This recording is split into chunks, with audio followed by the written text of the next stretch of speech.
something, fucking Nimrod. Wow. Does that work? Yeah, that works. Yo. Okay, let me switch the screen now. There we go. There we go. I'm telling him, like, yo, I'm turning your mic up. He's like, dead ass quiet. I'm like, so say something, you fucking Nimrod. Oh, what's up, everybody? How we doing, guys? What's good? What's good, guys? Welcome in. Welcome in. We are. It's gonna be a good night, guys. It's gonna be popping. Yeah, there you are. Yeah, we here. We here.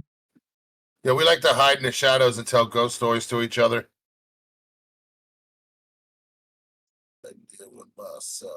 You know what's funny about this mic? You don't like it? There's only one place for this thing to go, and it's obviously away from my mouth. You know what I mean? How does that make sense, though? Because it's probably supposed to be mounted in the back coming forward. But with me having all three monitors, there's really nowhere to fucking put it unless I hang it from the shelf up here. But then I would have it coming down. Yeah, it's just on one of those things that's screwed to the corner of the desk. Oh, yeah. So I mean, I could hang it upside down, but it would be coming down, over the like it'd be, I don't know, It'd be in the way. Maybe it might not be. I don't fucking know. But then I gotta fucking run the wire and all. I ain't got time for that shit. Hey, welcome back. There she is. What up, Celery? You could join us today. Rec Rod says I'm wide awake right now. Hey, listen, give us time. We'll tire you the fuck out. But anyway, guys, so welcome everybody to the next episode of the Mega Grym Show.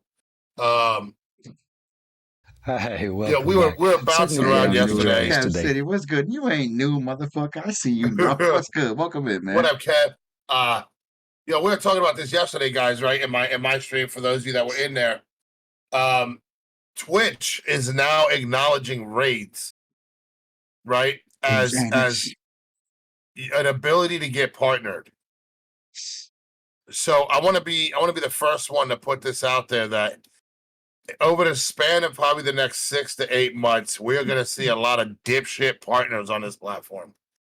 There are going to be a lot of people whose content is staler than crackers in the sun, and it's going to be painful. There's going to be a lot of pre-existing partners who are literally going to use their partner power to raid out to some of the shittiest content creators ever, just because these people drop money on them. And we're going to see, for the first time in Twitch history, a bunch of partners streaming to 1 to 3 viewers.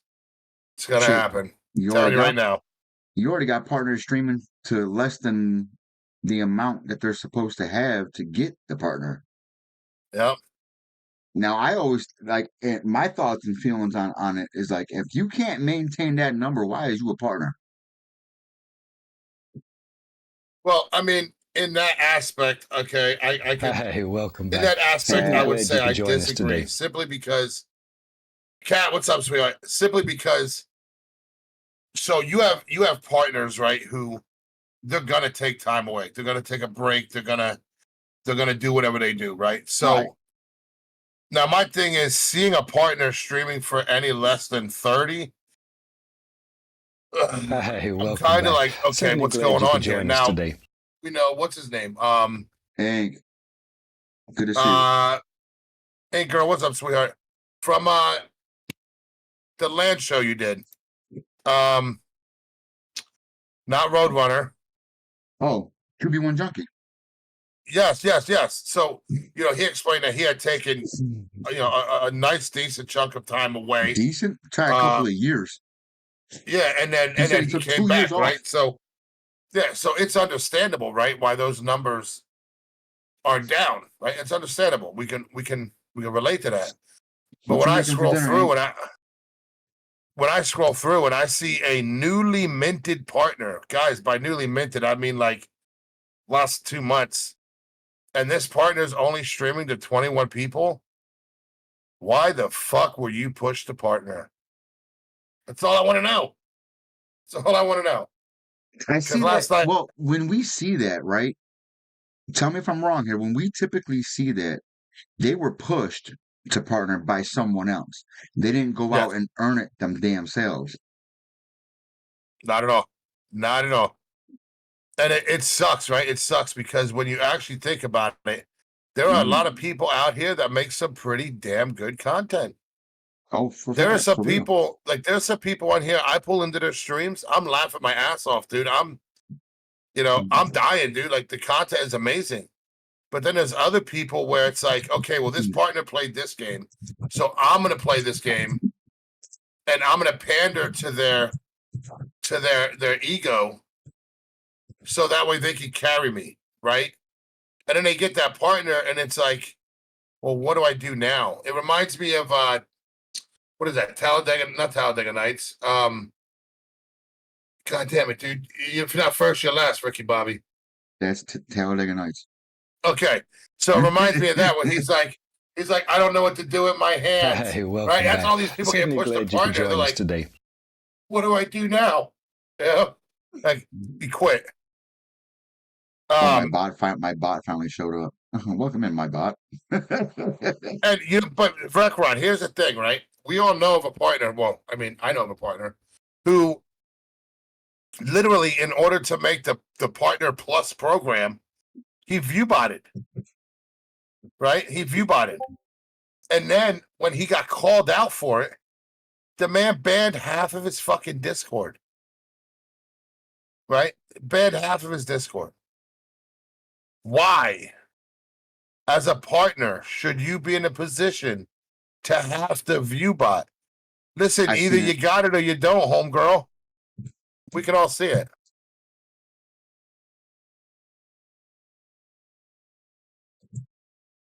Oh. Excuse me. You want to say something, Mega? That's why I stopped.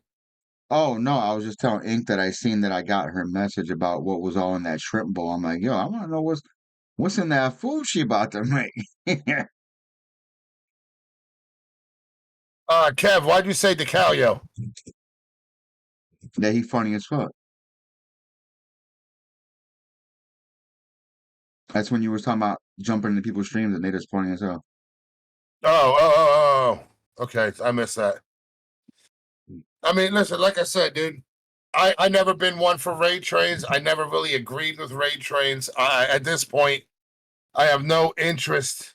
What up, Cat? I have no interest in he said the cat getting in, not cat. Yeah. I have no interest whatsoever in even considering getting involved in a raid train. I would like to earn, if I make partner, I would like to make partner because genuinely my community wants to see that happen. You know, I do not want to make it because I suck some dick to get there. Ooh. And if that offends you that I put it that way, then, you know, this is an adult stream. So 21 plus. You know, yeah, take 2 steps back and you'll stop gagging. You feel me? Anyway. Hey, gotta welcome be back. honest. Certainly glad you could join us today. Yo, what up, Pig? Piggy Wiggy. So with that being said, guys, the partner that we're bringing in tonight that we're going to be chatting with, this man grinded his fucking ass off, right? This man, I watched as he went from you know, decent numbers to really fucking hunkering down, grinding, pushing, and the man deserved that check mark more than most. Not just because of the type of person he is, but because of his content alone. Now, I tell you guys all the time, it shouldn't matter what they're playing. Full disclosure, I fucking hate Call of Duty streams. Okay? Let me be honest with you. I fucking hate them. If I go into somebody playing Call of Duty, I turn the volume down just enough to where I can hear your voice, and I refuse to look at the screen. Certainly glad you could join Call of us Duty today. is fucking stupid. But nonetheless, yo, Persnickety, we see you, sweetheart. Grind on who, Daddy? What up, Benny? Hey, welcome back. My point is, Certainly guys, glad this you could join us man today. is literally, I'm gonna say top 3 in the world, right? For Speedstorm. And that, to me, that's impressive, right? That's impressive. He built his legacy around that. And you know, that's something that we talk about here all the time. You guys really want to make it on this platform. start utilizing the communities that are already there. And no, not the saturated Call of Duty community. Okay. But yo, Krabby, I didn't even see that you went live today. I Hey, was welcome back. You're Certainly welcome, glad you could Krabby. join I us was today. there. Remember that. I was there for you, Krabby. and for some reason it said I wasn't following you, which is fucking odd because as of the last time you were in my stream, I was following you. So I definitely refollowed you. I do apologize about that. But nonetheless, guys, the guy we got coming in here, the party we got coming in here, I want you guys to show this man some respect. He definitely earned it. He busted his ass to get that check mark. And to me, he's an amazing content creator on this platform. Definitely somebody that we can all learn a little bit from and take some from. But Mega, you got to do the same before I pull him down? Dude, I'm hyped. I can't wait. I'm posting this shit like everywhere right now. I want everybody to know. If you don't know, you losing. All right. So with that being said, guys, I'm gonna bring him down. He's gonna join us down here in the show. Yeah, always. I hate that shit, Krabby. Do me a favor, guys. Give this man a warm welcome. Show him the respect he deserves. Here he is right here. We got One Wing Angel TV. What's good, brother? How we doing, man? Yo, what's up? What's good? Welcome in, my guy. Hey, I welcome gotta back. Certainly glad you I could gotta join turn us your today. mic up. Your mic low as hell for me. Oh, hold on. I got you. Hold on. How about now? No, you're good. I just had to turn you up, was all. I usually have them a lot louder than the Okay, advertised what you're supposed to. Wing, can you turn your camera on? Yeah. I think that should put him above me, right? Yeah, it's gonna.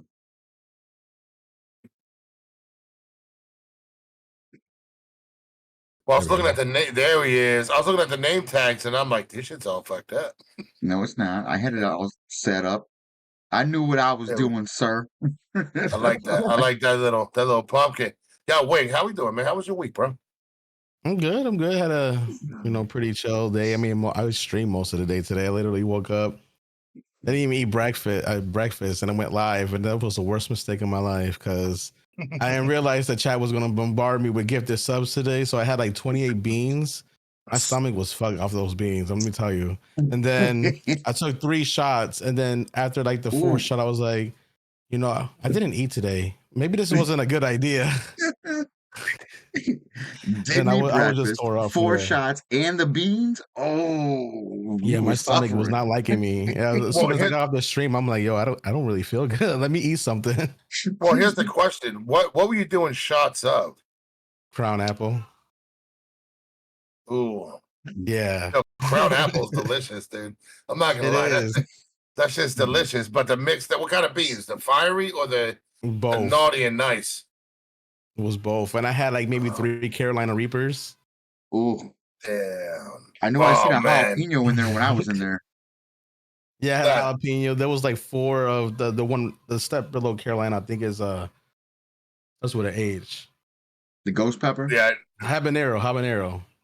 Dude, for some reason the habaneros they tend to be hotter than most of the other ones in there. Yo, that's a fact. The Carolina wasn't that bad, but the habanero, like that kick. Yeah. Like the Carolina Reaper, you bite into it, and that shit smacks the fuck out of your tongue. Like, what's up, bitch? You know what I mean? Yo, exactly. And I was the habanero. That habanero's like, you mind if I hang out in the back for a while and fuck with you for the next 30 minutes? Yeah, Love that. Yo, One Wing, you officially got all my emotes now, bro. Hey, thank you for that sub. Yo, persnickety, you're not lying. So when I tried the Crown Apple, my buddy was like, you got to try it in Mountain Dew. And I'm like, I'm more of like a Sprite guy. I feel like Mountain Dew is kind of like a flatter soda, right? And he's like, don't be a pussy, bro. Just put it in the Mountain Dew. So I pop a can, right? And I double shot glass in the Mountain Dew. That shit was nice. That shit was not. Yo, I sat back in the chair. Well, we're watching football. I'm drinking. I'm like, this is beautiful. I did have it with. Try it. I did have it with Sprite though. In my opinion, it was way better than Sprite. But we'll let Mountain Dew have their glory on that one.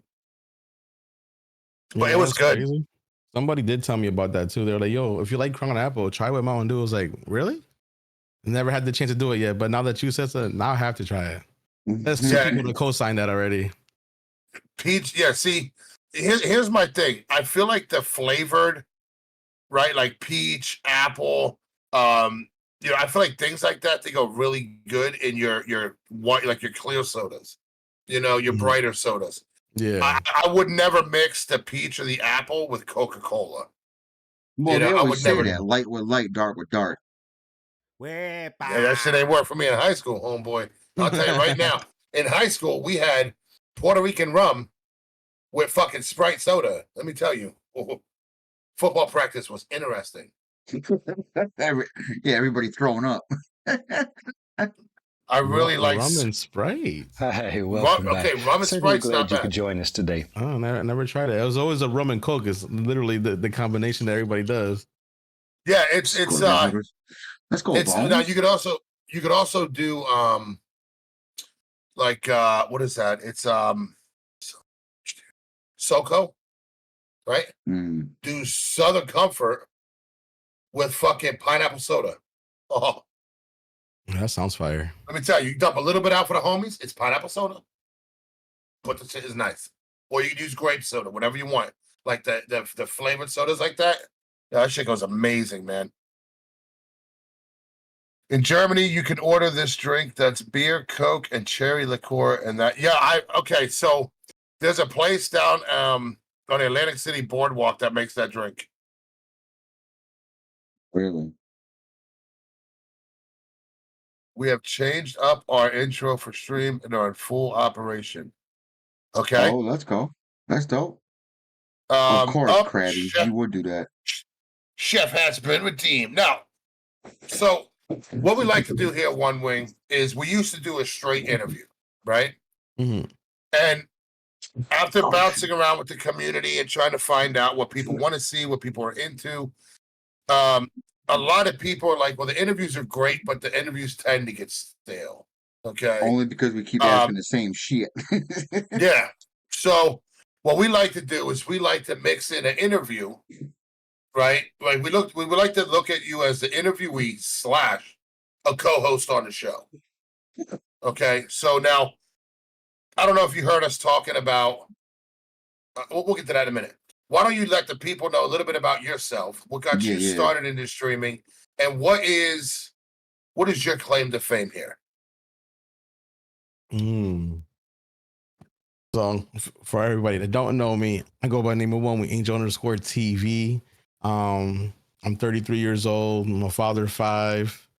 And usually, when I first started streaming, I was a big Rocket League player. I played Rocket League. That was like my first ever stream on Twitch was Rocket League.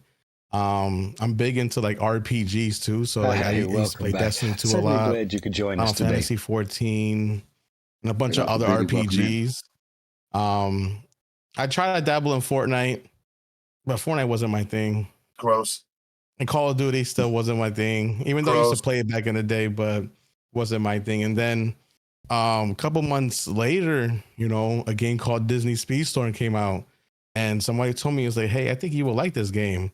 And I checked it out. It was still in early access today. And I was like, Disney with carts. Let's go, Braves. I was like, something that could probably compete with Mario Kart. Let's try this out. So I tried it out, and I'm like, a pretty decent game. Now, mind you, when I watched it on Twitch, I'm like, man, there's not that many people that stream this game, like at all. And I'm like, I don't know if there's a community for this, but like I kept playing it, kept grinding, and I sort of kind of like took over that whole like category. But what got me into streaming, let's go with that first, was really my son more than anybody. My son watches a lot of Twitch streamers. He wants to be a streamer. He probably will start streaming actually this year because he'll turn 13 years old next month. So, he'll be at the age where he can do it. He said, yo, Dad, you play Rocket League really well. Like, why don't you stream this game? I'm like, really never really thought of streaming because I didn't really think I would have like a personality or anything like that kind of would like, make it anywhere in streaming. He was like, yo, try it, Dad. I think you're actually pretty funny and stuff like that. I'm like, all right, welcome back. Let me try it, right? Glad you could join us so that's today. when I tried it back last year, January 2023. I started off 33 followers. started, joining Discords. I was on Facebook, Reddit pages, and I started meeting people from Discord and starting to, make connections with a lot of people. And a year and a half later, here I am, one of the biggest streamers on Speedstorm, probably Certainly the glad most you well could known join on the us today. Speedstorm community, and just killing it out there. Now, I want to, just for chat's sake here, right?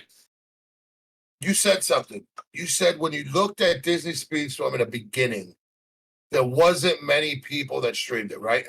Mm-hmm. Now, what would you say if you had to ballpark a number? Where would you ballpark that number when you looked at it initially? Hi, welcome back. Certainly glad you could join us today. Oh man, probably maybe like when I went on the page when I first checked it out, it was probably 4 to 5 streamers streaming it. Okay, Now, and do you remember roughly about how many people were watching? I would say probably a good like 20 to 40 if I had to okay, like give or take. So chat, there's a reason I'm bringing this up, right? And the reason I'm bringing it up right now is because I'm looking at Disney Speedstorm, and for a community, now I've said this to you guys so many times. So many people have asked me, well, Grym, nobody really streams that game. Why should I play it? I'm going to tell you why. I'm looking at the Disney Speedstorm right now. By all the streams that are up there, I'm going to tell you there's less than 40, right? Now, the community itself has 45 viewers, 13,500 followers for the community. That's huge. Huge. That ain't shit. 13.5 thousand? It's huge in the fact, listen, no, it's huge in the fact that the amount of people that stream it versus the amount of people that watch it. Oh, so yeah. There's a lot of people that are just watching it and not streaming it.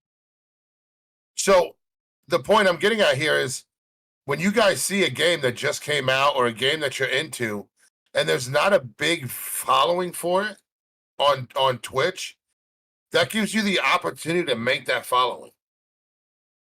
But let me ask you this.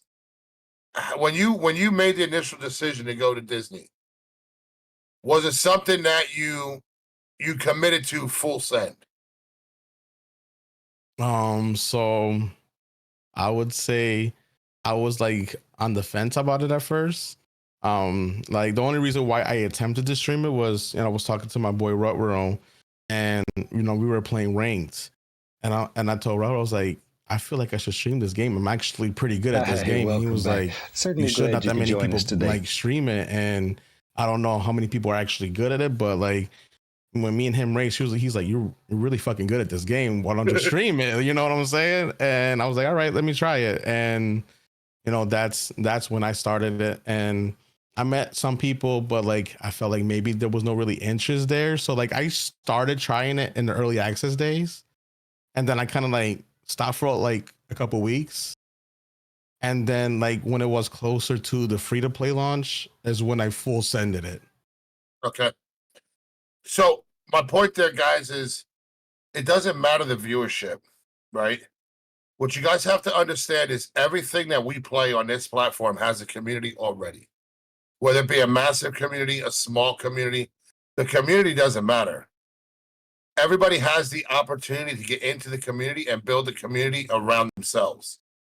And this is proof. He started with a community that was small.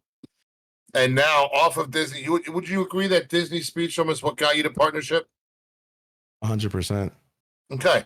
So it's safe to say that community embraced him as their content creator, because let's all face it, there ain't nobody on there streaming to 100 people right now. The most I've seen, I think, was 4. So let's pump the brakes on it, okay? But if this man fired it up right now and started playing, that category would fucking skyrocket, right? So honestly, guys, you gotta look at games, and Raz, you're absolutely right. You gotta look at the game, look at the style of game it is, and look at the community surrounding the game. If it is a non-toxic community, if they are a humbling community, your chance of success is fucking great. But you got to put the commitment and effort into it. Now, if it's a toxic ass community, okay, it's going to be hard. Now, this, I'll tell you right now, firsthand, the scum community is not toxic. I know a lot of people in the scum community. I can fire scum up tonight, and by the time I end stream, I got 60, 70, if not more in my chat. The scum community is very close-knit around scum. Same thing with Maple Story, right? Ryambi streams Maple Story. That's a tight-knit Maple Story community. They don't give a fuck about any other game. They care about Maple Story. Okay, so this is why I tell people, if you're playing Fortnite and you're raiding into Call of Duty, guess what? They came to watch Fortnite. If they wanted to watch Call of Duty, they would have went to one of 7,000 other channels. You know what I mean? So when you're mixing communities like that, that's why your raids are falling short, because those people came to watch you or they came to watch Fortnite. They didn't come to watch somebody play Call of Duty. Right. Now, you said your son got you streaming, right? Right. So was it just him mentioning the whole you streaming thing, or was it his excitement towards it that got you questioning whether to do it? I think it was more or less like his excitement, because I was like, okay, so my son is telling me I should try something. Obviously, he sees something in me probably I didn't see at that time. So I was like, that's when I said, all right, let me give it a try. Let's see if, I can make him proud. And I would say to this day, I think, I did do him proud. I mean, I went to his football game on Thursday, and all his friends was like, yo, I follow you. I watch your stream. I'm like, this is like the coolest moment ever, knowing that all my son's friends literally watch me on Twitch. And it's a feel good. That means my son obviously is proud because he's talking about it. Yeah. Right. And you know what, honestly, like, so I used to do lawn care, right? Mm-hmm. And I pull up to a new sale, a new customer's house, never been there before. And I get out of the truck, I walk up, knock on the door. The mom comes to the door, we walk the yard, and I'm just kind of going over like her expectations. All of a sudden the door flies open, and this 15-year-old kid comes running out, and he goes, "You're Mr. Grym. You're RA Mr. Grym on Twitch." And I stopped, and I was like, well, here goes this sale, because this kid's mom's going to find out that I say fucked up shit in front of her kid at night. And I was like, yeah, I am. And he's like, I have one of your T-shirts. My mom got it for me for my birthday. And I'm like, dude, I sold merch. I was like, I sold merchandise? No shit. Because I didn't know that. And his mom was like, he's such a huge fan of yours. Like, he watches you all the time when you go live, talks about your content all the time. She said at first, we were very hard pressed to let him in your streams, because she's like, you're a bit brutal with the language. And I was like, yeah, honestly, I said, I enjoy it. I enjoy the profanity. It's who I am. I said, not to mention, it makes the content better. I can go, oh, fudge, I crashed my truck. Or I can go, what the fuck, I crashed my truck. Which one's better? You know what I mean? But yeah, dude, it was like, it was nuts, right? It's amazing. And my son, I brought it up about your son because my son came to me when I first started this. And my son was like, Dad, I want you to know that I'm going to be with you the whole time you're streaming.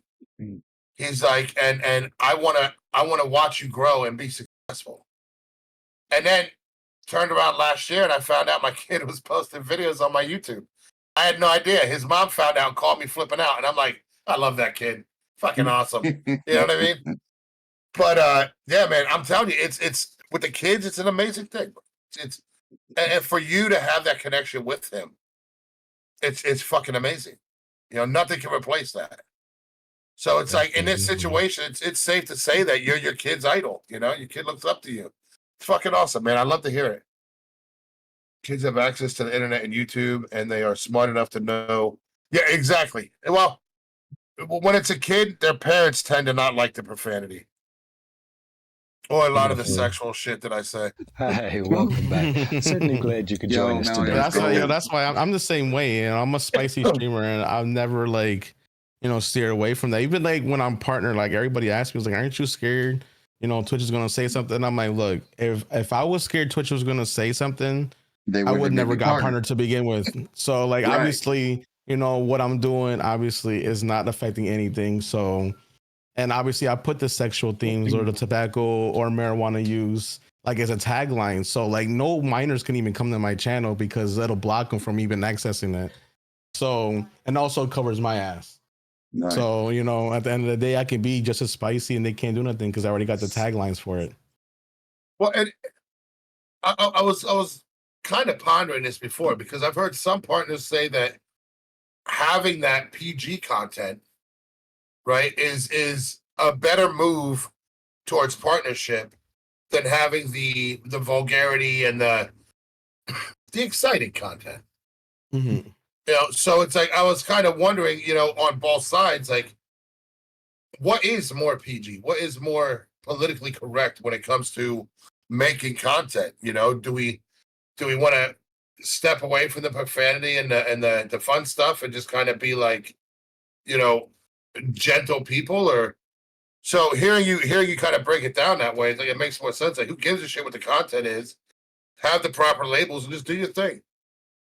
Exactly. And you know, I mean, I always say there's gonna be, you know, an audience for everything. I mean, you can have your partner PG streamers and you can have your partner 18 plus streamers because everybody's gonna want, you know, what they like at the end of the day. And you know, I look at famous streamers, Dr. Disrespect, Kai Cenat, they cuss like a motherfucker and they got 100,000 of views. So like, and I almost guarantee kids still watch them too. So, I mean, at the end of the day, you know, people are going to watch you for you. And if you're entertaining, no matter the age group, they're going to come to you. Yeah. My parents were never cared about profan, but yes, the sexual stuff was don't talk about that around my kid. Yeah, I mean, honestly, you know, here's my thing. Is Call of Duty toxic? It is. Am I wrong for using toxic shit on Call of Duty? No. You're wrong as a parent for letting your kid play against me in Call of Duty. Because when I teabagged that little motherfucker, he shouldn't have been on. He should have been doing his homework. That's how I feel about it. I mean, you could have prevented this as a parent. That's all I'm saying. I mean, you're not wrong. I used to see all these little kids and the midnight launches back in the day when we did them. And I see all these kids. I'm like, don't you got school in the morning? What are you doing at midnight over here with your mom? Like, he's going to be one of those kids that be in the voice chats talking all that shit. And I'm like, man, you know, like you're scared of your kid watching what? Your kid be cussing up a storm, talking all this other shit right now. What are you talking about? Right. I don't know whoever remembers the old school Xbox 360s, right? But the Xbox 360 had 3 ratings that dictated if you got banned. One was your aggressiveness. 2 was your quitting early, and the third one was your what's the word of language, right? Like messages and complaints about your vocals and games or whatever. I had a kid come into chat, right? Started spitting the N-word like crazy, playing Modern Warfare 2. And I'm like, bitch, put your mom on the mic. I didn't expect him to do it, but he put his mom on the headset, right? So I'm like, listen, bitch, your kid's on here spitting the N-word. Like, where's his dad at? And she's like, his dad's not around. I said, give me your address. I'll come play daddy. When I'm fucking that kid up, I'm fucking you up too. And she's like, oh my God. And she fucking reported me. Certainly glad you could I join got banned us today. for a week from Xbox because I tried to help this lady out with her asshole kid, you know?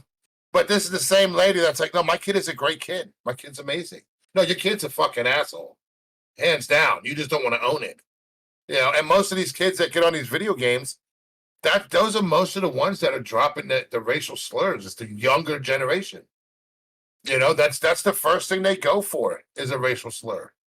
You know, here I am. I'm on Rocket League telling people I'm a shit in their cat's litter box. You know, and little Johnny's over here playing Call of Duty spitting racial slurs. Like, I'll take a shitty litter box over a racial slur any day. It's true. It's true. Back. Certainly glad you could join us today. They will also come at us too, and they were like, "Yo, you dirty Mexican." I'm like, "I'm Puerto Rican." They were like, "Same shit." I'm like, "Oh god, oh god." And this is the younger generation, mind you, not even the older generation. It's like, oh man, I fear for the next generation. For real, it's terrible. For real, though. It's terrible. Now, what are some obstacles that you went through on Twitch, like before your partnership what are some things that you encountered, going through your process? Um, the toughest was probably finding myself more than anything. Finding what worked with for me, because I always tell people, and I always stand firm to this: is don't be scared to try new things on Twitch. A lot of people stick to what they know, but I'm like, at the end of the day, you won't know what was going to work for you, what your niche is, what you are as a streamer, if you don't try new things to see what works.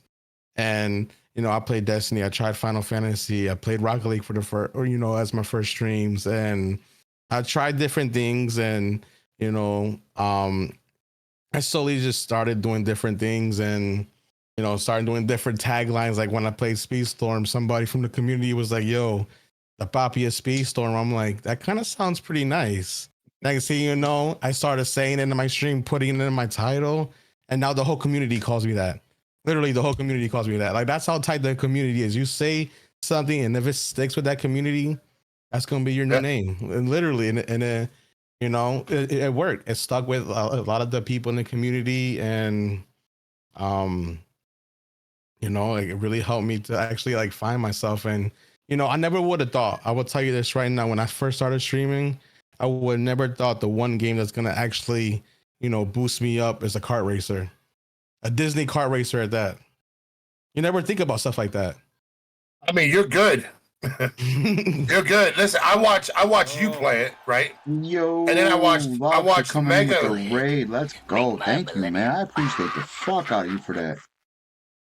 I watched Mega play it the other day. I'll watch you play it over Mega any day of the week. You know what I mean? Listen, no offense, I am not good. I don't know what I'm doing yet. But look at this guy, right? Benism 81. So Ben and I pushed for Scum partnership together. Okay. And in that time that we pushed for Scum partnership, the phrase Aussie Jesus became a big thing. Okay. And everybody now within the Scum community, other people's communities, nobody who really knows him, nobody calls him Benism anymore. Everybody calls him Aussie Jesus. Okay, so like what you're saying, like Poppy Speedstorm, Ben's known pretty much everywhere as Aussie Jesus. Okay, so when you can get that relatable with a game and with that community, you can go a long way with that. You can go a very long way with that. So it's interesting, man. It's amazing to see that the opportunity came just off of giving something a shot and trying it out. And I gotta admit, man, finding that niche is probably the hardest thing that you can do, because you could have it and not even realize you have it and then miss it, or throw it away. So a lot of, and there's some people out here who don't care. They really just get on and do it for fun. And that's fine. There's nothing wrong with that. Absolutely nothing wrong with that, But there's other people that get on here and they do this because they want to make it something. The ones that crack me up are the 1 to 3 viewerships that are pushing for partner. I need you to stop. Like, I need you to stop.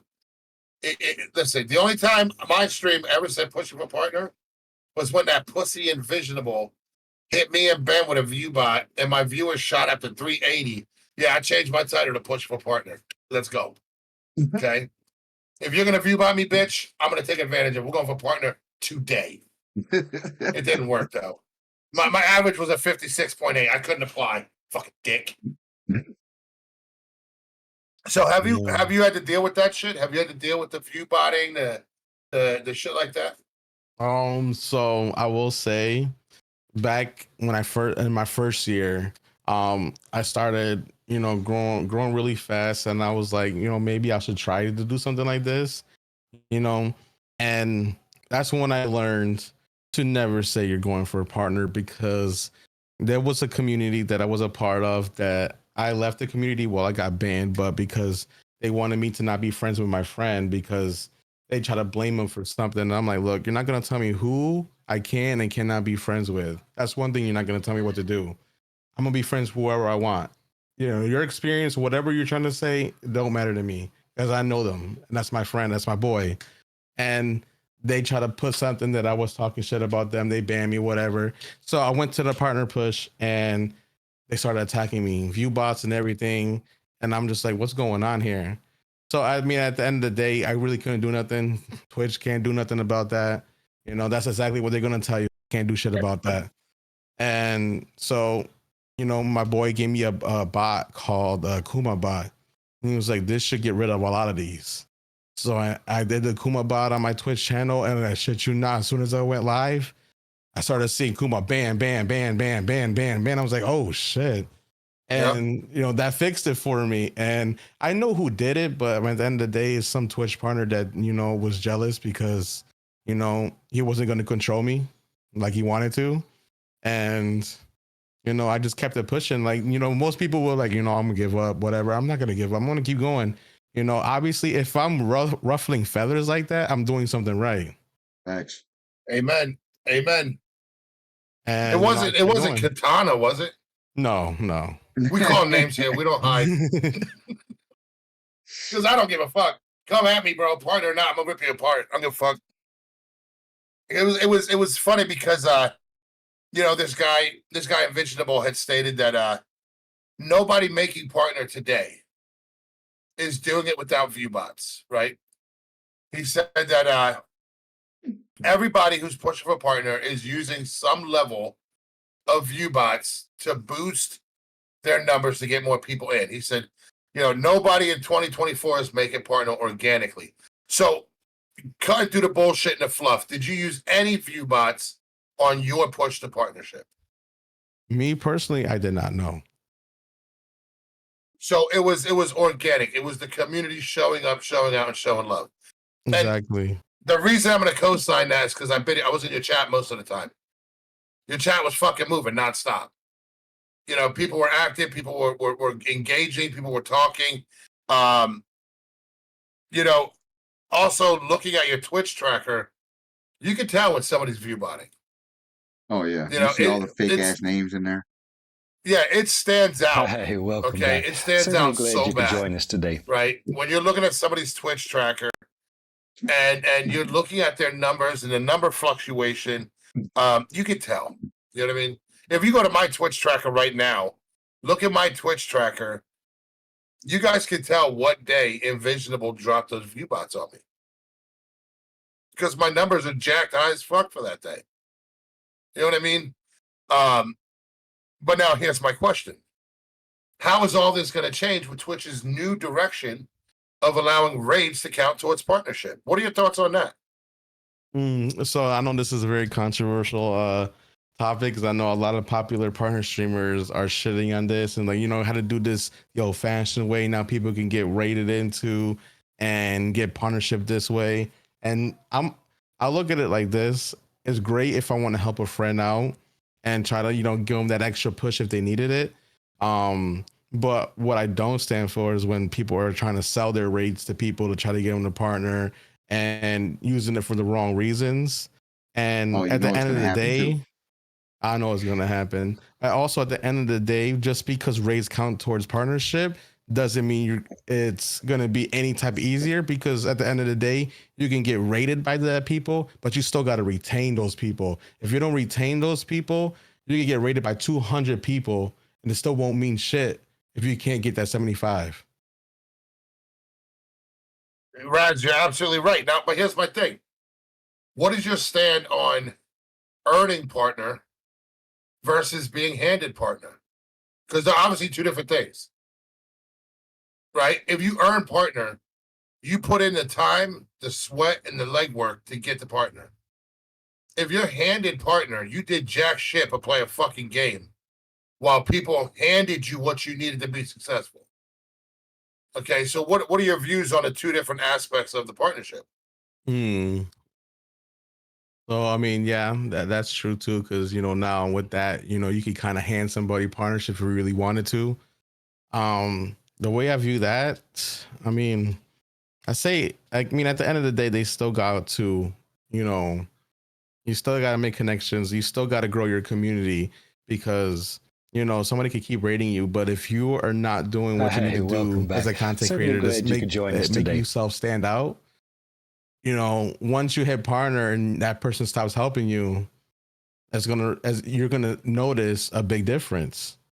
And, you know, you might go from having 75, 80 to 100 people to 20, 30, 10, depending on, you know, where you were at before this partner helped you. Hey, welcome back. I mean, Certainly glad you could join us yeah, today. it does look bad too. I mean, when you look at a partner that has 10 or 20 viewers, I mean, granted, you know, real life things happen. If you had to take a break, you had to take a break. You know, that does hurt. That really does hurt. No matter who you are, you're going to get less viewers when you come back. But seeing a low partner thing, people talk. I've heard many people talking VCs like, hey, you see this partner with this person, viewers, or 10 viewers, 15 viewers. So like, you know, it does look bad. It does look bad. And you kind of can tell like when somebody, you know, earned it versus when somebody, you know, had to do something in order to get it. Well, here's my thing. I see what Raz is saying, right? And I understand where Raz is coming from. I do. But let's picture a Twitch where 60% of your streamers are partnered streamers between 10 to 15 viewers. What exactly does it mean to be partnered? Right? You're nothing more than a glorified kick streamer on a different platform. You know what I'm saying? Twitch isn't going to turn around and magically change their payouts. They're not going to turn around and implement more programs for the lower viewed partnered streamer. So you can view it as a business all you want. A business needs to grow. A stagnant business is an unsuccessful business. So if you're partnered with a check mark, streaming to the same people that you were streaming to as an affiliate, still making no fucking money, the check mark didn't make or break your business. You're still a failed business, right? From a business aspect. I'm not talking from a streamer aspect. Because at the end of the day, I don't care if 5 people show up to my stream or 500. I appreciate the time, not the money. I appreciate the time that people give to my channel and my content. Okay, so in a business aspect, in order for a business to be successful, it has to make money. So that's why I bring that up. You know what I mean? Because you notice the ones that are handed partner, they're also the ones that leave the platform and they go to other platforms to start, you know, reaching partnership on those platforms. You know, I mean, I looked at Crow Gaming. I was a part of his stream team. He left and went to Kick, did his thing over on Kick. Now I left the stream team simply because there wasn't a peep, there was nothing. He said nothing to his stream team about leaving the platform. Now, if I'm on somebody's stream team, I'm here to support your team on this platform, not somewhere else, right? Then I seen him come back to Twitch and he was streaming to 20 people. That's a hurt piece and a half. That's a hurt piece and a half. Now I know he's making moves over there with Kick, and now he's making changes over the way Kick runs. It's awesome. It's great, man.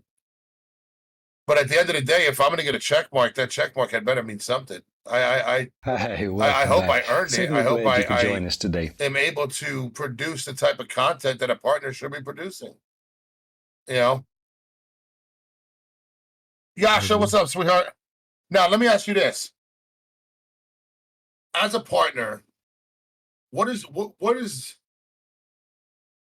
more important to you, to your values? Somebody in your channel dropping subs and bits, or somebody in your channel constantly supporting? For mine, I would rather the person giving me their time over them giving me their money. Honestly, because my philosophy on it is the most expensive thing somebody can give you is their time, and that is true. Because I would rather have, you know, people that support me at the end of the day, because Twitch at the end of the day is a numbers game.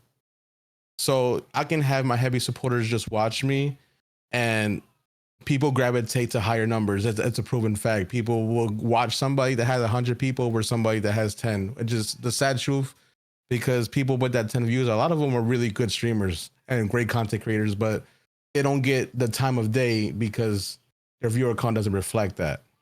But to go in that route, people with the higher numbers, people will come to see their streams more than somebody else that has less viewers. So like I would rather have a heavy support system, and I can probably get a first time chatter here or a couple first time chatters, new followers that, are just viewers and not streamers like my friends are. And, they would probably do the biddies or subs or whatever. And, that's fine. Like, at the end of the day, I don't really, you know, mind, if people doing biddies or subs. I really do this to see, how far I can really make it in here. That was my goal, with my son telling me. So if I make it far, I make it far. If I'm, where I'm at, then that's where I'm at. I'm perfectly content of where I'm at because, I like to vibe with the community. I like to talk with people, and people enjoy me watching, me racing, which I'm still baffled about that because I never would have thought that me doing a racing game would help me so much. But yeah, I'd rather just vibe with people and just show my skills off and then talk my shit. Well, we all heard that, right? Video games is a childish thing. Hey, welcome Stop back. doing childish Certainly things and do glad you could something real join with us your today. time. And look at you now. Over 100 people coming to watch you play a fucking video game. Eat your heart out, society. Fucking animals. So Rec Rod had asked a question. Do you want to wait until after the ad break, Mega? It's not even showing for me. I didn't even know It when it was says coming. here, 38 seconds. It's been snoozed 3 times already. Did you snooze it? Because I didn't snooze it. I haven't snoozed shit. I don't know what the fuck that's all about then. I think you guys might be going into an ad. After you come out of the ad, we will answer Rec Rod's question. Kyle, we see you, brother. Hope you got some good rest. Queen Batty, what's up, beautiful?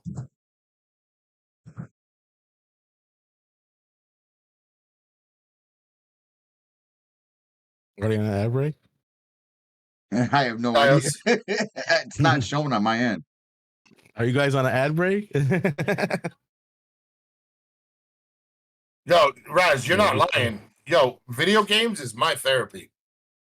That shit is my therapy, man. I get behind it. Now, listen, I feel like playing video games is like working on a car, right? When you're working on a car, there's 3 things that have to happen. 1, profanity. You're not a fucking mechanic if you're not swearing at the car, okay? Number 2, you got to be fucking something up, okay? And number 3, the end result, it's got to be interesting, okay? So if I'm playing video games and I'm sitting here going, by God, I can't believe that happened. We're not having a good time, right? Look at last night's stream, prime example. I got an accidental goal in Rocket League that was 180% not my fault. Okay, a guy slammed into the back of my car. It caused my car to spin out, and I scored off of it. Did I claim that bitch? You're fucking it right. I did. I got to clip him and fuck you. I did it. Okay, and I got excited as shit in chat. I'm like, fuck yeah, look at that goal, right? I'm talking shit. It wasn't my fault, right? But it makes it that much better. Okay, so at the end of the day, it's how you interact with the community. It's how you interact with your content that people are going to come in and go, okay, I can fuck with this guy. But you hit on one key thing. Supporters. Those are the ones that are your building blocks of success, not gamers. Right? I guarantee if you look at your community, the higher percentage of your viewership is supporters. There are people that wish they were good at Speedstorm, but they're like, this guy's way better than me. I'm going to watch him. You know what I mean? That's true, though. So I'm guessing you guys are not on an ad break. So they're about to now. Now it just popped up on my end. They're that's about to go into it. Shit. They're about to go into it. Okay, so that's perfect, Batty, because now I can talk about it and not feel bad. Be right back, guys. Appreciate you guys still being here. Wait, she left what place? She left the Discord that me and her had talked about, and the Discord is exactly one of those Discords that we talk about how it was designed. Your guest was in there as well. Oh, that's all right. He's all right. I ain't worried about one wing. It was designed. They basically designed it as you at them in your stream to promote them, to promote the Okay. top people in the Discord. Look, and One Wing's like, wait, what are we talking about? What KDT. what Discord Talking you about- put my name on? Talking about I mean, if KDT I'm Discord. a part of it, I might be a part of it, but like I sometimes I don't pay attention. What's up, young one? So We see you. Ladies and gentlemen, we got a +1 stepping in. Listen, here's my thing with Discords. I'm very outspoken. It's I got don't give a 45 fuck about seconds left. Discords. Okay, I use the Reaper Central Discord. Poorly at that. Okay. What most of your Discords are either A, let me teach you how to better support the owner of the Discord, or B, let me dump my links and not participate. I mean, let's be honest. That's what Discords are, you know? So I do what I do in the Reaper Central Discord. You know, our team maintains everything. We got a tech team, we got a graphics team. You know, we do what we do. We help people reach affiliation. We're there to game with people if they want to game with us. But other than that, you cannot have a Discord with high expectations. You can't.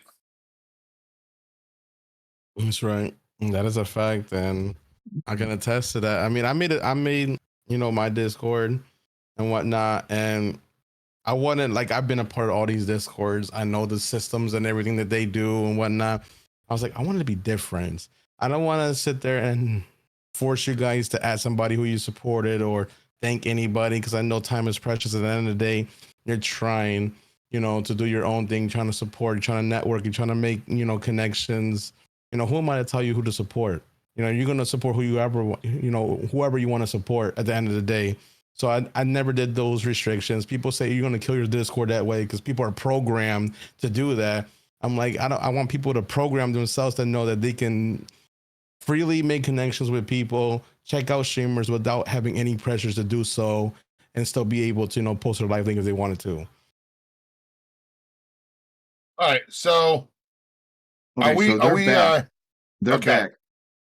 Now, I don't know if this was said while I stepped away for a minute, but I will say that with all the Discords that are out, there's like what? Infinite amount almost. Let's just say for every person there is that streams, they have their own fucking Discord, right? Yep. So at the end of the day, what do people mostly do? 9 times out of 10, out of almost every Discord, all people ever want to do is have some place to promote and dump their link when they're live. That's what I said. Now, Raz, did you redeem it? Oh, Raz, you did. I agree. see it. Okay, I agree. Discord gives your friends a place to come and hang out and make connections, right? Okay, I'm gonna break it to you this way. I want you to go as a streamer, as a content creator. I want you to go into 30 Discords in one day and talk in those Discords. Then the following day, I want you to go to 30 new channels, new Twitch streamers, and talk in their chats. And you tell me what's more successful for your business. Because out of the amount of time that you're going to waste going to 30 Discords and copy and pasting, good morning, good morning, good morning. You go into 30 streams, 30 minutes apiece. I guarantee you're going to see between 3 to 7 follows out of those 30 channels. And out of those 3 to 7 follows, 1 to 4 are going to actually come check out your content. That's how growth is done. Growth is not done in Discord. Discord is a place for you and your friends to meet up and play games together. That's what it is. That's my personal opinion. Nobody has to agree with it. But from what I've seen and noticed, that's what it was for me. To answer Rekrod's question, Rekrod, this is a very simple answer. She said, Mega Mediocre, is it normal to continue to grow even when you ain't streaming and have said you ain't streaming when asked? Obviously, it happens. I mean, look at how many people follow my wife, and my wife don't stream. I mean, that goes for a lot of people, actually. There's a lot of people out there that don't Hi, stream, welcome back. Certainly but glad you could they join us support today. so much. It's like, let me show them a little love back in case they do ever decide to stream. That way I know when they go live. Or there's 2 letters and a number that come to mind. It's called follow for follow. How many times have you guys went to somebody's channel and you're talking and little Billy's like, Graham, I followed you. And I'm like, cool. Are you ever going to come to my channel? Right? Are you ever going to come to my channel? Absolutely not. Okay? I'm still getting on follows every single day of people that have been following me between 500 and 1,900 days that have never stepped foot in my channel. Follow for follow is a thing. It still exists. It It's happens still on a out there, daily for basis. sure. You could say and here's the thing, Rec, you're a mod in a lot of channels. hmm Okay? Do you realize that one of the key things that streamers feel will get them an edge is if they follow big streamers' mods? This is a dumb idea. I mean, an idea. Okay? People believe this shit. So, yes, by you even stating you don't stream, they're still going to follow you because they feel that by following you, it gets them on the good side of the big time streamer. You got an input on that, Wing? On Hi, I was welcome actually back. replying to Certainly Scorpio just glad now you in the could join chat us because they today. asked me, is Discord important, to make partner? And basically, to answer your question, Scorpio, real quick, I don't think it's essential. I don't think it's a must to have a Discord. I think that Discord is great to, communicate with your community more than anything. Because a lot of people that join your Discord, I mean, you have your link drops, but you'll have people that, are there for you. So they'll join your Discord. They want to, keep up to date, or if you're doing community things, they want to, be a part of that. And I would say it's a great way, to stay up to date with your community more than anything. I mean, it can help because if you tell them, hey, I'm doing this on this day, and you can, add everyone, you're going to get a lot of reactions, which means a lot of people are paying attention to know what you're posting on Discord. So I would say it is a help. I don't think it's a requirement. Like, I don't think, I think you could get partnered without, having your own Discord. I think it's a great way to, contact your community, communicate with them. But that's the same thing for Twitter. You can have your community on Twitter. You can communicate with them on Twitter. You know what I'm saying? So social media is great just to, keep up to date with your community more than anything. And then also obviously post content as well.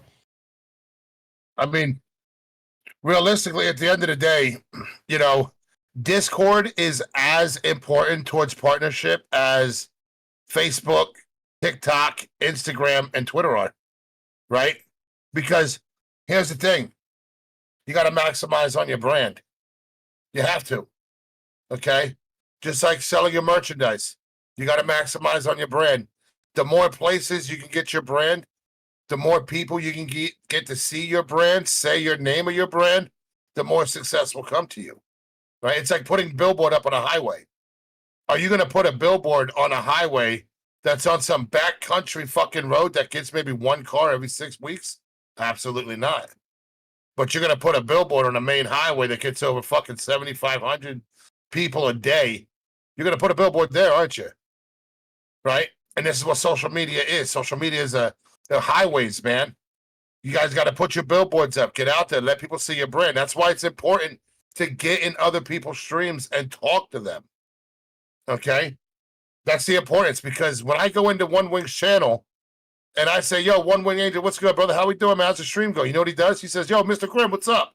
Guess what? Everybody in his channel goes, Mr. Grym. Right? It's natural habit, guys. And somebody in his chat, when I say, I hope everyone's having a fantastic day, somebody in his chat is going to at me and say, yo, Mr. Grym, I'm having a great day, man. I hope you are too. It's how connections are made. Okay? But as far as you being followed, even though you're not streaming, I wouldn't look too much into it. I mean, it's safe to say they're never going to come to your stream because you're not streaming no more. One way to look at it. I agree. Oh, Like, and what was the other question? I totally, didn't even answer that question either. My bad. which one? The first The one. one before the Discord thing. Yeah, the first one. Oh, did I ask you? Yeah. I don't fucking know. Well, if anybody wants the answer to that, let me. Well, it was know what the question was. No, it was my question. That's the problem. Well, I think you were responding No, to it was the somebody. one that Reckwad was tagged. Yeah, pretty much what we were just talking about. Oh, okay. So I had asked you, what do you feel is more important, being in multiple Discords talking or being in multiple streams talking? Oh, definitely multiple streams. I mean, I would say like this: Twitch puts the platform out there for you guys to actually make connections out there. That's why they have categories for the games you play. I always say, if you want to connect with people off the games that you're streaming, because one, you have something to talk about right then and there because y'all both playing the same game. And it's an easier way to make that connection with somebody than going to somebody's stream because you click them on the link on the Discord and they're playing the game that you have absolutely no idea what they're playing. So right there, the vibes are already going to be off, unless you come up with a conversation that you hear like, hey, there's that one common interest that they had that you just said, let me grab that real quick. I mean, you can do that as well, but I find that if you're on Twitch, it's easier to talk and make connections with people based off whatever game you're streaming or whatever game you want to watch, because you're guaranteed to have that connection a lot easier with that person because you have that common interest. And then, like Grym said, you might get some followers and you might get like 1 to 4 people from those followers that you got off that stream to come check you out. It has happened to me multiple times. I'll be in chats and like, hey, you came with the raid one time, or, you were on my channel for the first time and I wanted to check you out. So like, it goes hand in hand. Yeah. And here's something that was brought up. I've been chilling with Ryambi in the Reaper Central Discord the last couple days. And what is your opinion on people's panels and about me sections? Where would you put that in severity for success?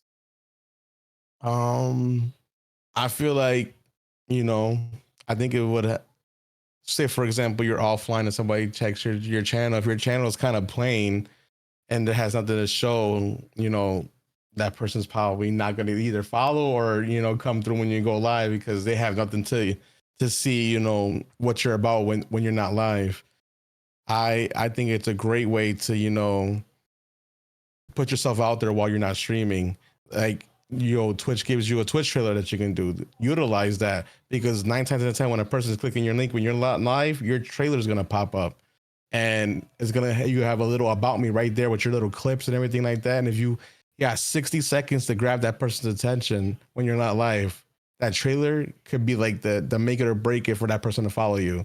And then if you have a nice done out profile with your social medias, they're probably going to check you out because, they know a little bit about you, while you're not live. So I think it's a great way to, like, get people to follow you or even check you out if you have a nice profile over a bare one. Because a bare one, what are they going to know? This person streams. That's all that's going to say. And I mean, to just kind of end on that, I've pushed this before. I know I've used Mega's about me section 1,000,001 times in the last fucking 2.5, 3 years. Yes. Most people, okay, the age that we're living in, anxiety seems to be the devil. Okay? Yeah. Everybody and their mother has anxiety. Right. What is one thing that goes along with anxiety is social anxiety. Right? By social anxiety, I mean I'm going to come into your channel and not know what the fuck to say to you. So what do? I resort to sitting there quietly and watching. Now, what you guys got to understand is the more channels that you go into and you don't engage, the Twitch algorithm will mark you as a bot. Now, you didn't know that, did you? Now you fucking do. You know my name was put on a bot list 3 fucking times from being raided into people's channels while I'm sleeping. So you gotta engage, right? Now, how do we do this? By going to somebody's about me section and seeing what they're about. Your about me section, the panel, not that little bar at the top, okay? The panel You want to get bullet points, things that you're into, things that you're interested in. Why did you start Hi, streaming? welcome Why? back. These are Certainly glad relatable you could join topics. us today. Okay. These are topics that I'm going to pull into your channel and go, oh shit, check it out. This person, they played high school football. I played high school football. So what am I going to do? I'm going to jump in the chat and be like, yo, man, I see you played high school football. What position? Guess what? We broke the ice. We now have a dialogue going. Okay? And that's a topic that other people in chat, they can relate to. They can get involved in. Right? So to me, it's the utmost importance, guys. It defines those who care about their business versus those who they're just here to be here. Okay. Megan, you got anything on that about me's? I was always taught, well, not always taught, but I was always, when I was introduced to getting to know my streamer self, let's per se, as far as how to put myself out there, how to navigate the whole Twitch world, right? I was told you gotta look at the about me section like it's an application for a job. You know, you want bullet points, you want important information, you want stuff that like Grym was just saying, people that can relate to and have stuff to talk about with you. So yeah, I mean, it's always a good thing to have, and it don't take that long it don't take that long, or it's not that even that hard to set up. So if you're having if anyone in here is having a problem with it, let somebody know. I guarantee you, one of us will help you with it. Yeah. Now we do have a great question here. Give me a sec. So the question is for everybody, for all three. If you're known for one game, do you find your viewers drop depending on what you stream? I'll go ahead and let you take that first, Winged. Well, this is a good question because this is the question that everybody always asks, and I see it all the time. It does. I will say it does affect. Like for example, if I don't stream Speedstorm, I guarantee a lot of the community might not watch me. Like at least the lurkers, because I know a lot of lurkers that said some, one thing in my chat is that I literally watch you to learn how to get better. Because I have my little controller overlay, they'll see how I'm pressing buttons and whatnot. It's like that's fine, but that's why I always appreciate my lurkers. A lot of the times they're watching because I'm good at something and they want to get better. Or sometimes lurkers, social anxiety, like you said, they don't know what to say to kind of break the ice. And I could probably switch Speedstorm and play like a Rocket League or Final Fantasy, and they might still be there, but they won't be as chatty because it's something that they don't know. They can't relate to. They can't chat. I say this about Marble streamers all the time. Marbles community is a very tight community, but the moment you get off of Marbles, your viewership drops because they want to watch Marbles. Yep. Or they want to play Marbles. They want to grind. Same with any other game, Call of Duty, Fortnite. They're watching you because they want to watch the game. I mean, you will have your core supporters that will watch you no matter what you're doing, but a lot of the majority of the people that do watch you or are lurking to watch you is because you're playing the game that they like to watch, and you're the one that's playing it. And it sucks, but like the Speedstorm community, I will give you this as a prime example because I played Rocket League sometimes on my streams, even after Speedstorm, or, I'll play a different game just to see how it works. And some of them actually are still there, regardless of if I'm playing Speedstorm or not, because I already made that connection with them, by Speedstorm alone. And a lot of them, they vibe with me because they like to watch me, regardless of what game I play. So I will say I'm very thankful for that community because they do still watch me regardless if I play Speedstorm or not. But like I said, back. I have watched people play join us today. Their games that they're known for, and as soon as they switch over to a different game, their viewership drops, and it sucks because I know it pressures people and streamers. Like, damn, do I really only got to play this game in order to keep my viewership? And that's a tough thing to feel like, because I also felt that sometimes, and I know a lot of people do, especially with if they want to do something else, they feel like they can't do something else because nobody watches them. Feel that. Mega? Switching it up is hard and doing something different. I feel like sometimes it's a must in order to shake things up a little bit, just to really see where you're at with your own personal growth. Because look at what was going on with me, right? For an example, just as an example, right? We were hitting 40s for a while, right? And then I took what, 2-month break? And then I came back and, hey, listen, guys, I'm all fucked up. I'm fixing myself, and now I'm doing some different shit. And that really hasn't been the greatest move for me per se, but you know what? I'm sticking to it because it's something I believe in. Doing the Wednesdays, talking about addiction and talking about my recovery, and whatnot. That means the world to me right now. So it's like that's me focused. Just like Saturday nights, the podcast is also my focus. So it's like I'm always trying to get in with Grym, like, who we talking to? What are we talking about? What do we have somebody? Do we not have somebody? It's always figuring Hey, out welcome what back. the Certainly next glad you move could is join going us to be. today. But I definitely know a lot of people. What's up, guys? So glad both you guys just came in. I appreciate it. But I see so many people that get stuck in one game and just stay there the whole time. And it's like it's not like it's a bad thing either, because I've watched. Okay, here's another example. Johnny the Taco. Johnny the Taco made his fucking partnership off of Fortnite. I used to love watching that shit. Now I see him gone fishing, and I'm like, the fuck am I watching here? I'll catch you later, bro. Well, So it's got its good points and bad points. here's what I'm going to say on it. So, One Wing hit on it in the beginning. He said that magical word niche, right? You got to find your niche. Now, number one, how do you know if you've actually found your niche? Right? Because the viewers aren't going to come overnight. You're not going to fire up your stream and hit success overnight. Now, it is possible to hit it in a few short weeks if A, you're doing giveaways constantly every time you're live. B, you're toxic as fuck, trashing other streamers. These two things I have watched literally walk people to partner in a few months. Okay?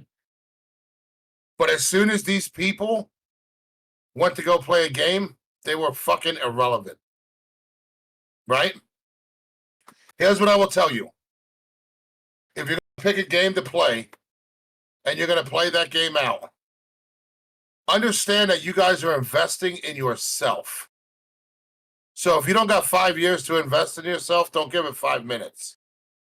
Because it's going to be a failed investment, right? It takes time. You think One Wing got into the speed shrimp community in a week? Abso-fucking-lutely not. Me and Benism streamed for a month. What? Not a month. 2 weeks. 2 weeks straight. We streamed Scum before the Scum community actually embraced us as part of their community and started coming in. It takes time, right? So you have to set yourself on a task and you have to walk that line every fucking day. It doesn't matter if one person comes in or if 5 people come in. You got to walk that line every single day. Now, here's another thing to look at. We're in an age right now where everything is digital. See, for people like me going back in the day, you go buy a video game, you got a walkthrough book that was shoved in your face. Oh, you're buying Final Fantasy VIII? Here's the walkthrough book for it. Do you want that? Right? You remember that stuff, One Wing? Oh, those big ass fucking books. Like, Oh, yeah. Every fucking game came with a big ass book, right? Now, guess what? We are that book. Wing mentioned that. He got people that come in and say, listen, I watch you to get better. Yeah, congratulations. You're now the person that people are coming to watch to learn how to do things. If you are somebody that streams Final Fantasy and Final Fantasy only, one thing us Final Fantasy nuts know about the game, it's got a lot of puzzles. It's also got a lot of hidden fucking gems. So yeah, if I see somebody playing Final Fantasy V, I'm gonna jump in and say, hey, I'm looking for a gem in Scene 4, Act 2. Did you get it? And they're like, oh yeah, I got it. Can you show me where it is? Okay, simple. You're a walkthrough, and there's nothing wrong with that. Okay, there's nothing wrong with that. But the point is, guys, is if you're gonna play a game, don't play the game just because your viewership isn't there. If you enjoy the game, if you like the game, play it. Your community will come. People will show up. But here's the key thing. When you're ready to raid out, raid into that game.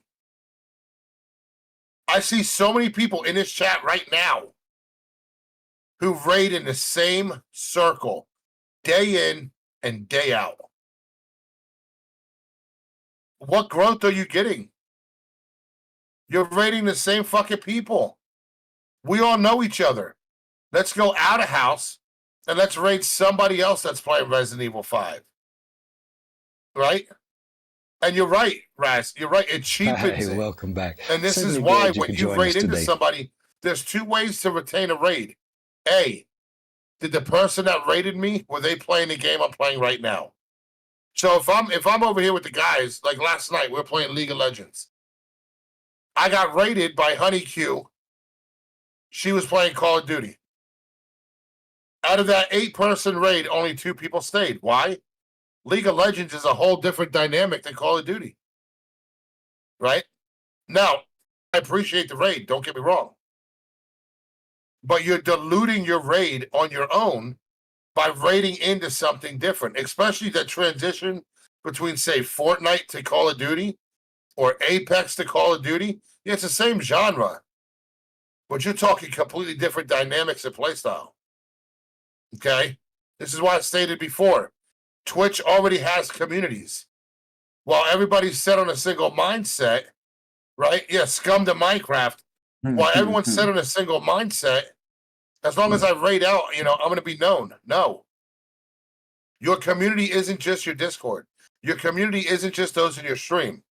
If you are a Call of Duty player, your community is the Call of Duty community on Twitch. Okay? If you are a Skull and Bones streamer, like Mega was doing, guess what? Your community is also the Skull and Bones community. Okay? This is how you guys grow. This is how you guys... And you got to be tactful with what you say when you raid people.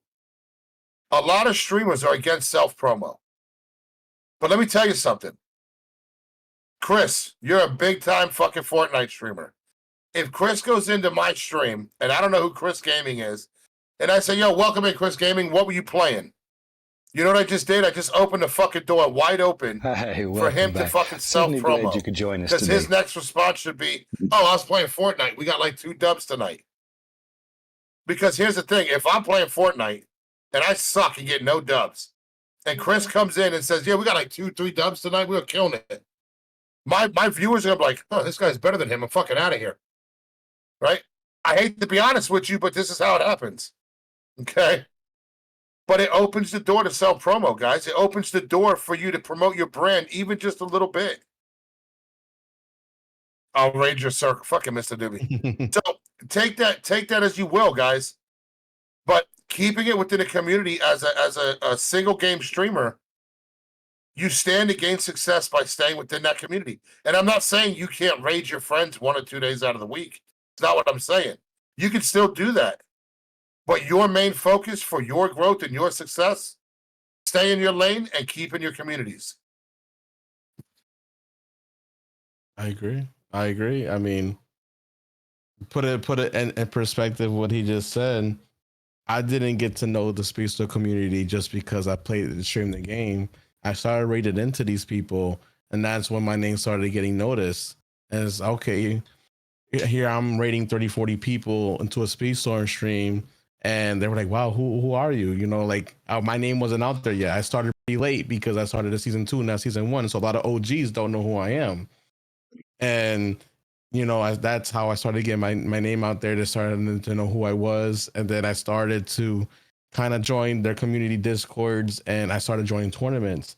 best way to get to know somebody is doing a tournament to show your skills off with the best of the best. And that's what I did. I competed with the best of the best, and people started respecting my name. They're like, wow, this is a good player. Like, how'd I never heard about him before? And I started streaming the game more, started connecting with a lot of people, and started rating out specifically the Speed Store and streamers to the point where I almost know everybody in the community. And it's again, I can guarantee he goes into anybody who plays Speedstorm, anybody who's excited and hard up about that game, they're gonna know One Winged Angel TV. They're gonna know that fucking name, right? They're gonna know, especially the OGs from season 1. I bet you them motherfuckers are like, man, I hope I don't run into this motherfucker. You know what I mean? Oh yeah. There's, like somebody said, toxic community. There is some toxic bad apples in the Speedstone community. I will say that right now. I mean, the number 1 player in the world like hates my guts because I said in my stream I want to go for the number 1 spot, and he took it as me. Oh man, now he's about to come for my spot. Oh my god. And yeah, he just started talking shit about my family. I'm like, bro, like this is a kart racer, my guy. Why are you so like hell bent? And then everybody in the community was like, everybody in the community backed me up. This is how I know the Speedstone community really loves who I am, because these guys said, he's just jealous because you're at this point and he's number 1 in the world, and he feels like he should be where you're at right now, and he's not. So he don't got the clout, and if you take his number 1 spot, he has nothing else. Yep. He has nothing else. And they were like, don't mind him. Nobody likes him because of that, and because of his tactics of how he stays number 1, because he does auto drive, so he's not really playing the game. He's just farming points to keep the number 1 spot. So nobody respects him as a number 1 spot because he don't really grind for it. He just makes sure he has enough points to stay number 1. See, and I'm glad you just said that, because I noticed that the other day when I was playing. I'm like, why the fuck is this car drifting way the fuck over there when I don't want it to? And it's like, oh, I had to check my settings. I'm like, oh, let me turn this shit all the way the fuck down so I can control my car better. Yeah, people abuse that. and you know what's crazy? The community is so tight. They know exactly who are the boosters and who are the actual legit players. That's how tight close they are. Well, look at the crew too. Me and Benison was super heavy in the crew too. Okay. Now, let's be honest, Motorfest was dog shit. They fucked up the game. I wish they could take it back and try again, because it's a disgrace. But at then there's like something black here. It's fucking my emotions big time. It might be a shadow, but I don't know. Anyway, fuck you, camera. I'm not looking at that monitor no more. Anyway, so we play the crew too, right? Now every week a new event starts. Okay, every week. And if I would show you guys the fucking leaderboards for these events, you would fucking die laughing. Because while Ben and I are out here putting up honest, fucking legit times, okay. For example, the one thing is you gotta outrun this red circle, right? Now the game is telling you got to do it in a boat. So why is there a motherfucker with a drag car in first place? Where you drag that car in the water, bitch? Like, I want to see this. Okay, you got guys on land who are first place with boats. What the fuck? I got like 6 boats and none of them drive on land. Okay? Only Mega can't swear. I can swear. Fuck you. Right? So, at the end of the day, it doesn't matter what game you're playing, guys. If there's a leaderboard, there are fuckers out there that will exploit the shit out of that leaderboard. Okay? But looking at somebody like One Wing, I remember I was in his stream when he said about, doing that run for first place.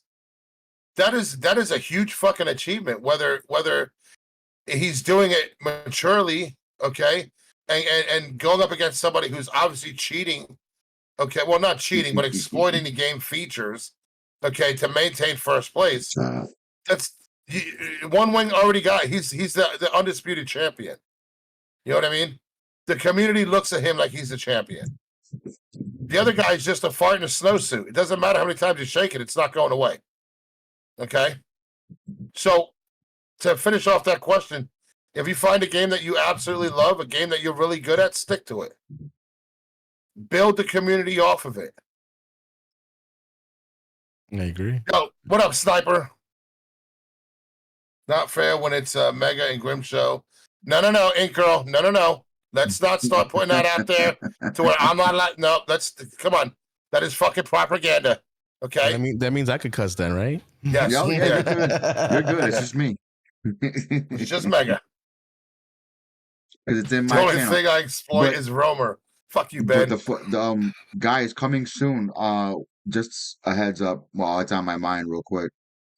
Monday. Pay no mind to us. It's literally going to be a pop up. Me and Grym are going to figure out exactly how to do this dual stream, or what is it? What's it actually called? Stream together. Stream together. And then we're going to try and figure out how to have a guest in here with us that's not streaming. So that's going to be the tricky part that we're trying to figure out. And the reason, so I feel like we got to put this out there again. There are people that support me that don't support Mega. There are people that support Mega that don't support me. This was proven when the podcast was bouncing between my channel and Mega's, right? We always fluctuated in numbers. Yep. Now, if we're doing the stream together, my viewers can still come to my stream. His can come to his stream. It's going to combine those chats, and we're still going to be able to do the podcast the way we do it. Just both of us bringing our communities together. Okay? And guess what? Let me tell you something. It doesn't fuck with mine and Mega's relationship because we have two different communities. If Mega has a personal beef with somebody, that's his fucking problem. I'm not going to take up a beef with them. I got beef with plenty of Mega's fucking supporters. Okay? I will never look at Mega and say, listen, if you can't stop following them, I ain't fucking with you. Why?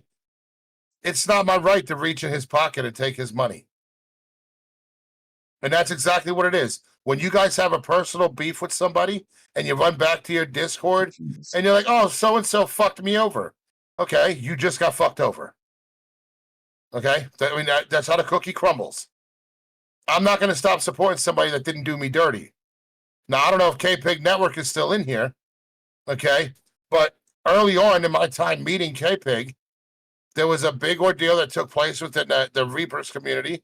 I kicked some motherfuckers out. Okay? And sides were taken. And K-Pig turned around and said, I'm not going to stop supporting Grym because you guys got a fucking problem with him. He ain't do shit to me. Me and K-Pig been rocking strong for the better part of 3 years. Even though those people don't like me. Do you know how many people go into Discords and go, oh, Grym's in here.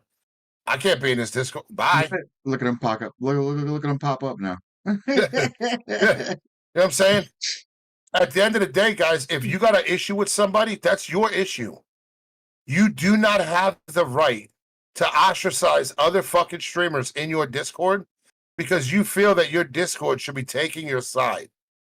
There's 3 sides to a story. My side, your side, and then the truth.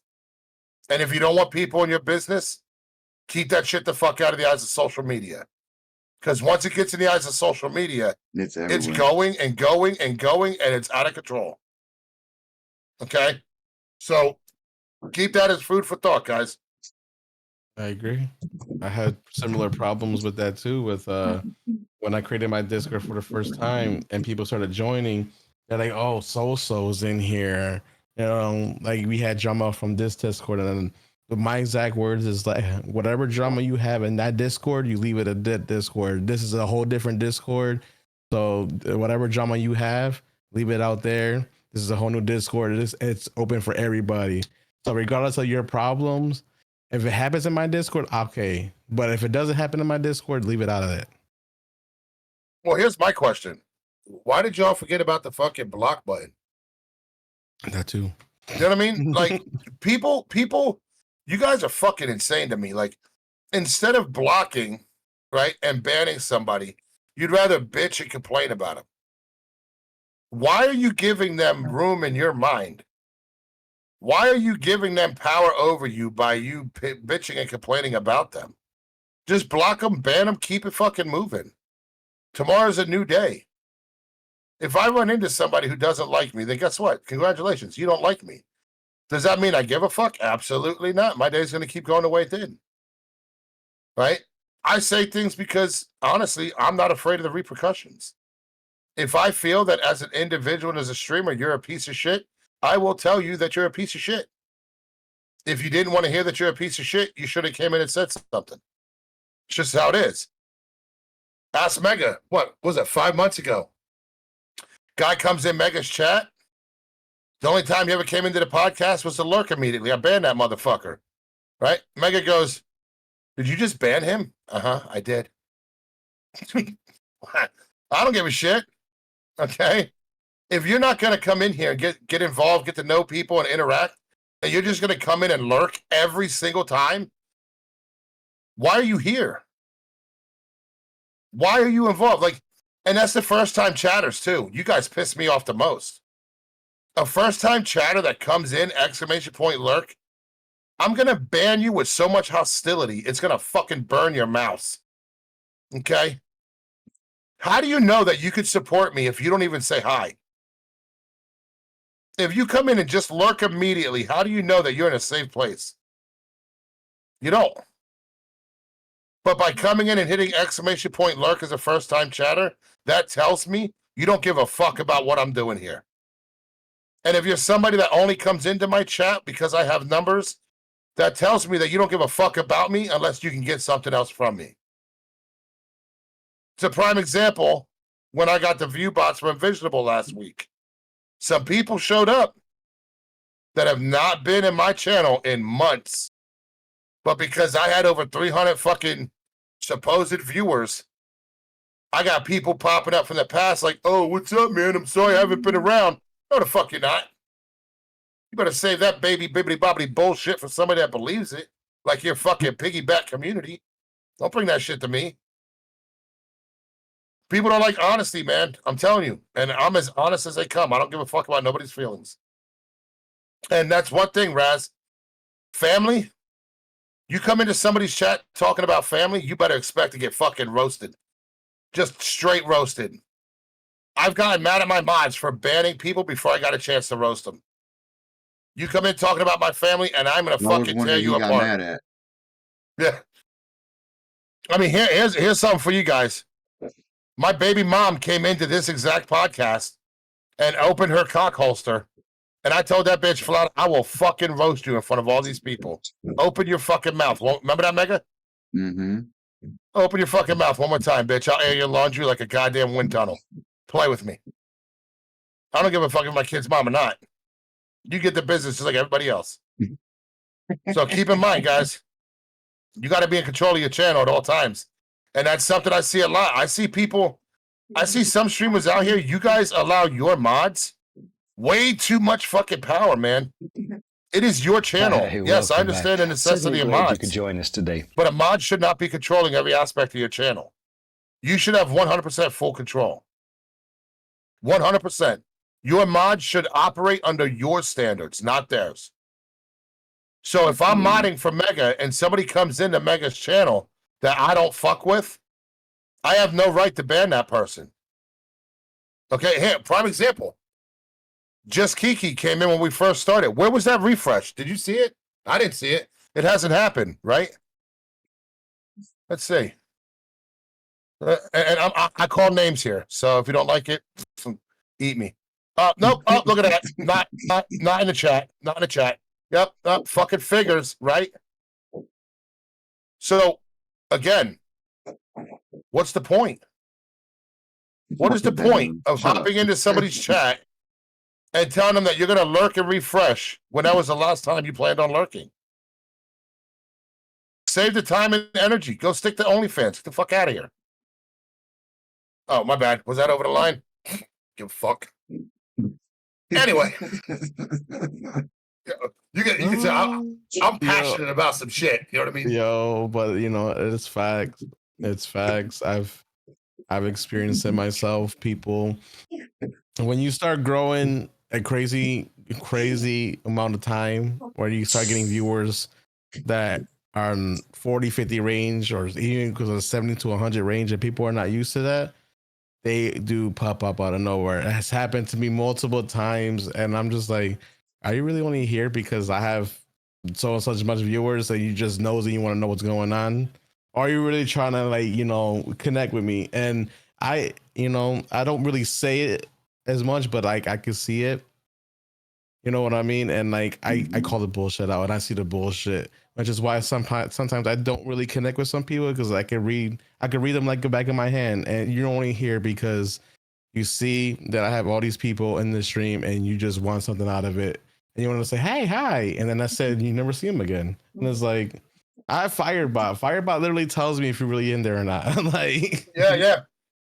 And I usually see their names Firebot. like disappear. Let's talk about the number one suspect, Jay Flowers.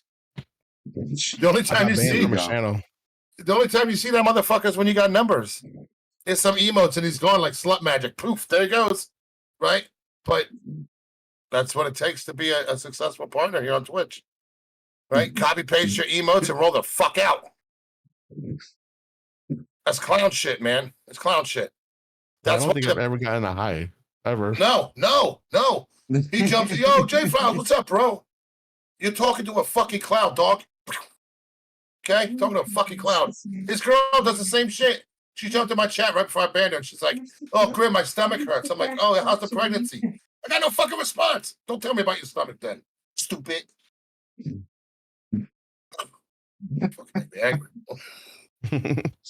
I'm telling you. It's crazy. In a fucking mood tonight, huh? Dude, I'm in a fucked up mood, bro. Like, honestly, like I can just open a Pandora's box right now and be good with it. But it's the truth, right? And here's the other thing. This is what gets me, and I try to be humbling, right? It's in a full. People got to understand something, and Winged, I'm sure you can contest to this like 190%. When we all start out, right? When we all start out as a content creator, when we're going between, say, 1 to 15 viewers, do you know how easy it is to support the 1 to 15? It is fucking easier than wiping your ass, right? Now, let's go a step further. You now got 500 followers. Out of those 500 followers, every month about 250 pour into your channel. Do you know how fucking hard it is to support the 250? Now maximize that fucking number to 2,000, 3,000. 20,000. Bitch, let me tell you something.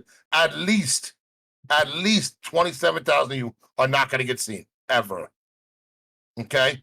So all of you guys that are following somebody with the expectation that they have to make it into your channel, you are following under false pretenses. Remove the expectations. I'm fucking telling you. When you guys remove the expectations, not only do you feel a lot better as a content creator, but you are able to get on your screen, make your goddamn content, and not give a shit what it comes out to. Okay? Those of you that have high expectations, you're not going to make it. You're not going to make it. Those of you that don't have tough skin, you're not going to make it. This is social media. Somebody could jump in here at any moment and tell me that I'm a fat piece of shit.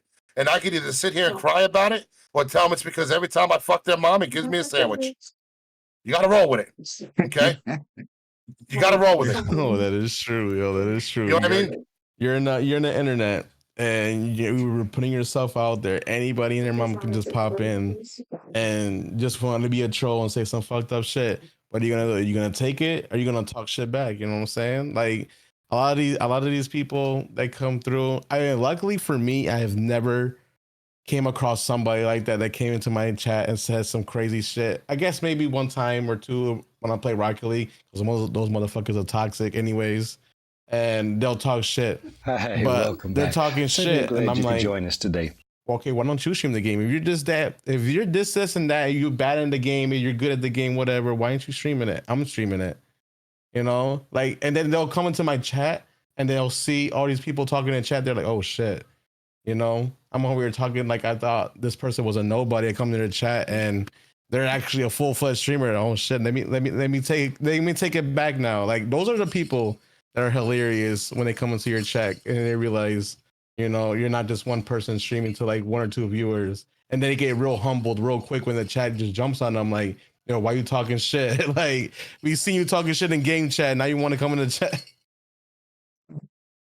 Yeah, It's hilarious. It is, and it's like, if you guys are aware that a community is toxic, but yet you stay in that community, don't bitch and complain that you're not growing. Get more toxic. I mean, listen, you got two different types of streamers. You got toxic streamers, and you got genuine good people. Genuine good people and toxic streamers, they genuinely don't fucking mix. Okay? You're not going to see somebody who honestly has respect for themselves and respect for other people. Certainly glad you could join us. You're not going to see them sitting in someone's stream that's half naked and soliciting sex for money. It's just not going to happen. Right? Just like you're not going to see somebody like me who doesn't fucking rage at games. I'm not going to sit in somebody's stream that's slamming a keyboard and goes and beats their kid because they suck at a video game. That's not my cup of tea. Okay? So at the end of the day, if you're in a toxic ass community, you better either get toxic or get the fuck out, because you're going to get your feelings hurt. And that is one of the things the streamers quitting, because they set themselves up in a community that they think that they're good at.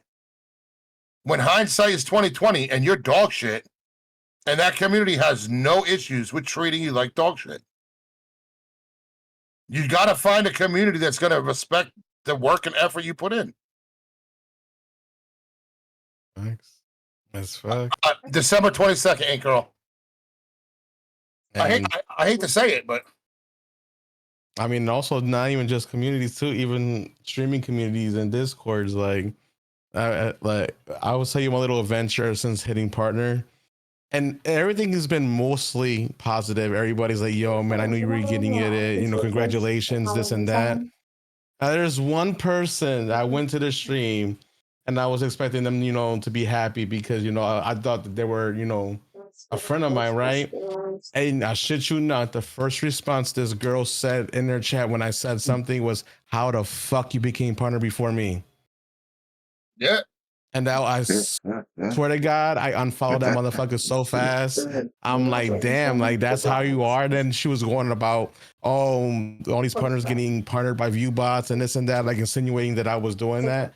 And I'm just like, damn, yo, the reason why I'm partnered before you is because I don't have that shit piss poor petty attitude that you just like show me. Like, and I seen the viewership drop. I'm like, bro, like you don't realize when you're petty and your jealousy is coming out, nobody's gonna want to watch that.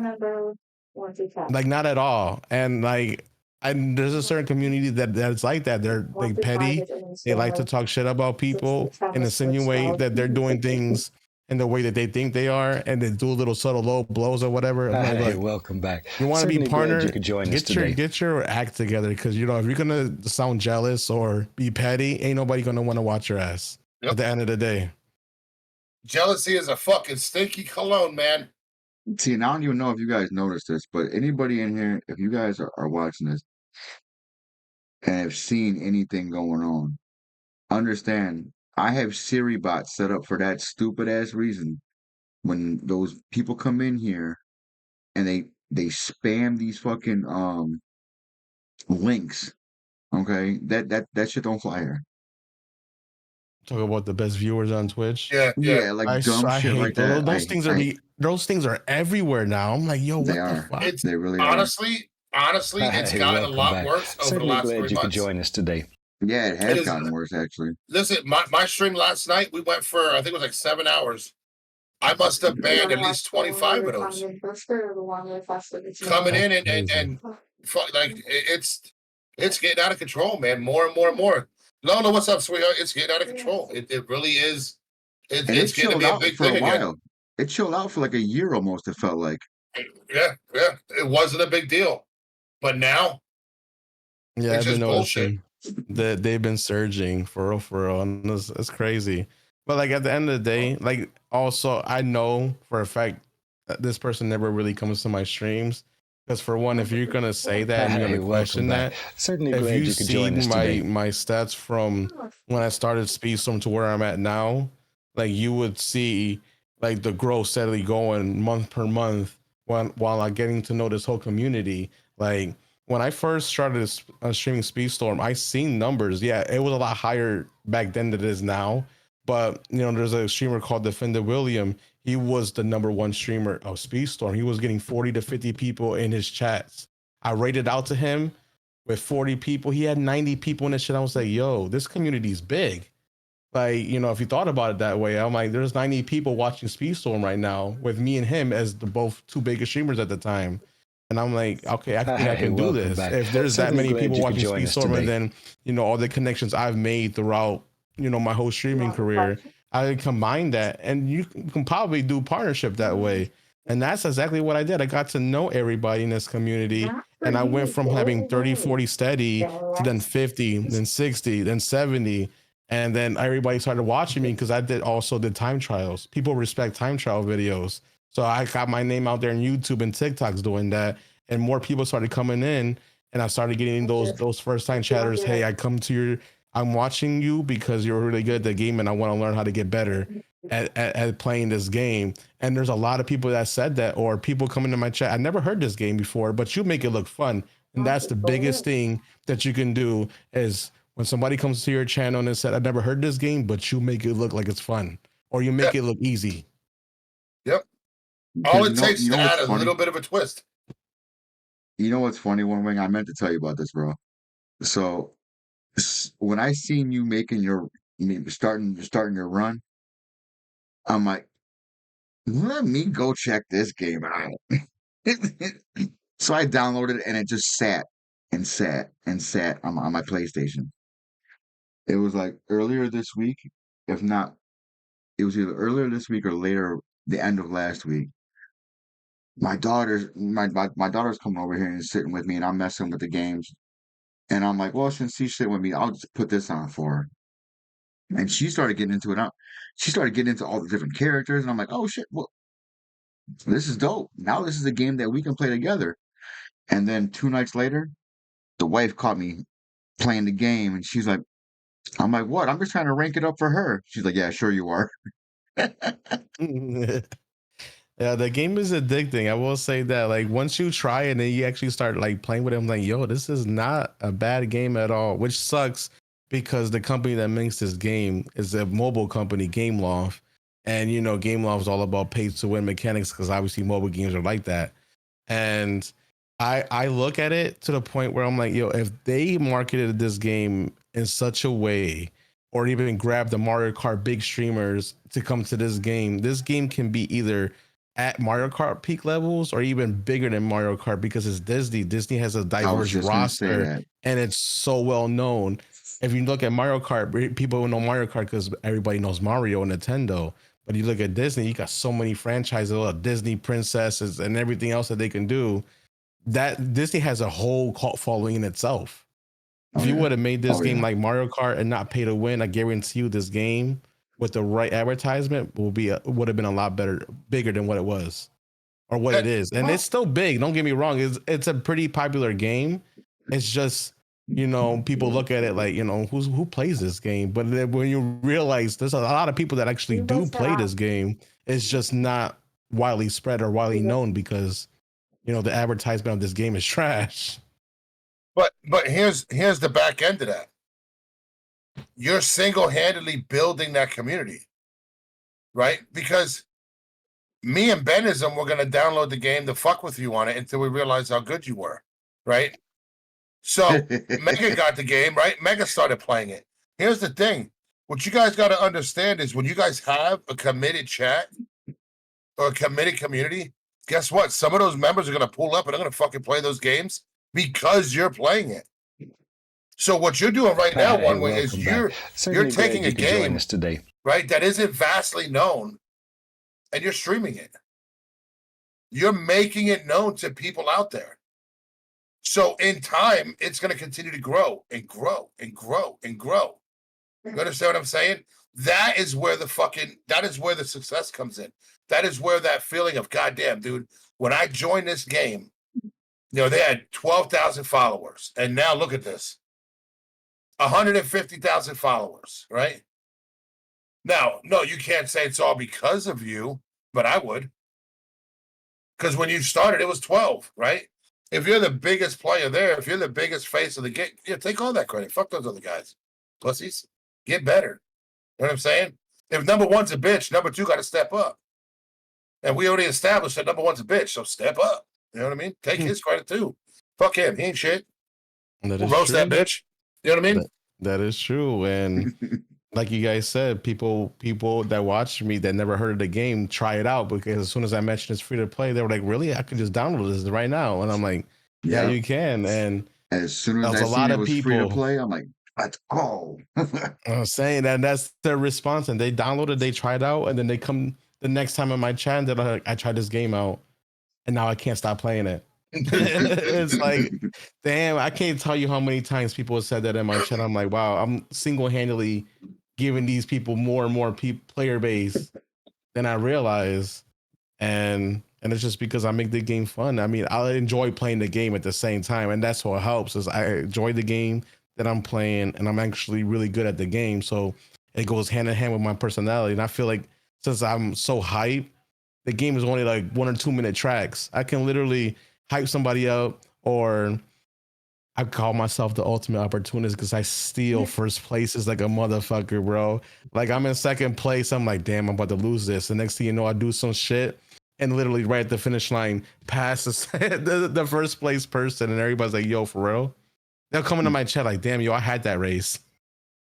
What was the problem? Fucking up and thinking they had it. You better learn my name, bitch. That's it.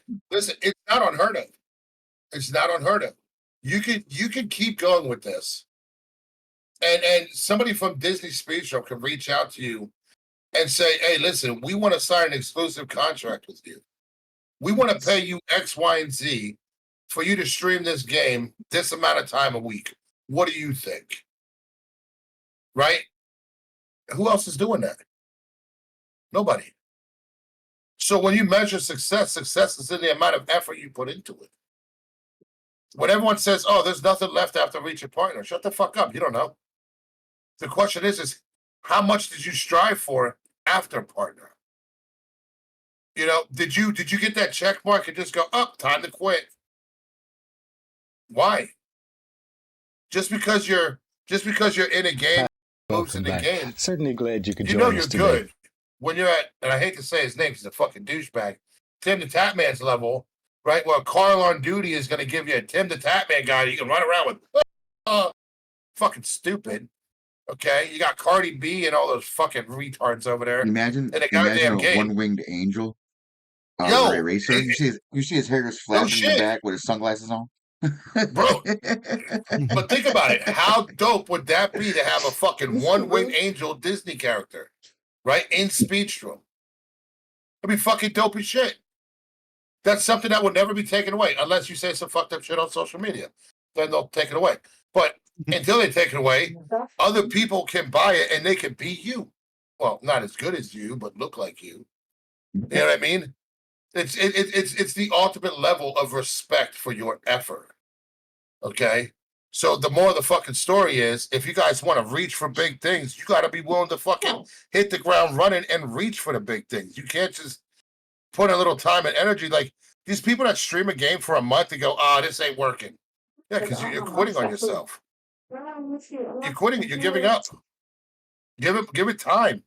You know what I mean? I tell people all the time, give it 3 to 6 months on a venture and see where it gets you. What do you have to lose? You know what I mean? And some people, I got to be honest with you, some of your guys' gameplay, you shouldn't be streaming it. I would play that where nobody can see what the fuck you're doing, because it is atrocious and you're going to lose followers because of it. Just don't do it. I'm not playing Disney Speedstorm anymore for a little while on stream until I get better. Dude, you know what messed me up? I literally just learned yesterday how to use those things you can throw at people. Like I just learned how to do that. Dude, there's games I stopped playing because I'll tell you what, I thought I was really good at them. Not. I am shit. Okay. Oh, I forgot. I am terrible. That phrase that there's always somebody out there better than you. Yeah, when it turns out to be my 7-year-old son, Fuck him and that game. How about that? Hey, that's what I said. My son plays Rocket League better than I do. He could do all the shit that I can't do. Little freestyles in the air. I'm like, yo, I can't do that. Bro, their attention to detail is fucking insane. That's why all these little kids want to play fucking Fortnite with the build mode. Out here building Trump fucking towers while I'm like, how do I put a wall down? What do you mean, Dad? Fuck you. How about that? For real. Funny you said that. We actually did the Fortnite community event, and my son was here with me, and he was like, "Dad, can I join this tournament?" I'm like, "Sure, why not?" I'm like, "Damn, you're gonna destroy everybody in this fucking community thing. I know you are." And I shit you not, first game, this kid literally jumped out of a car and shotgunned somebody with a headshot in mid fucking air. I'm like, yeah, this whole lobby is fucked. And he won this whole tournament too. That's the last time you invite him. Now you got to make up excuses why he can't play with the community no more. Right. You know, I love you, dog, but you fucking up my numbers. Like, I need you to stop. I mean, I wasn't in it. I wasn't in this tournament, but like I knew for a fact that if he joined this tournament, there was a strong chance because I know he's good at this game. So everybody was like, "Oh man, no, he might not be good." I'm like, "Okay, all right, put him in there." And everybody's got mad upset. You just got beat by a 12-year-old. And Lola, I'm gonna listen. Your content is fucking hilarious. Yeah, never give Okay? up Fortnite. Like, listen. I was sitting in Crazy Lola's stream, right? Her and the crazy community, they're out there playing Fortnite. And I talked about this a couple Saturdays ago. You have got to have a serious presence in the Fortnite community. When you run into another team and the team goes, yo, that's the crazy crew, man. Just let them win. They literally let them res each other and then let them get the win. You know what I mean? All because they're the crazy crew that streams fucking Fortnite. That's amazing. That's awesome.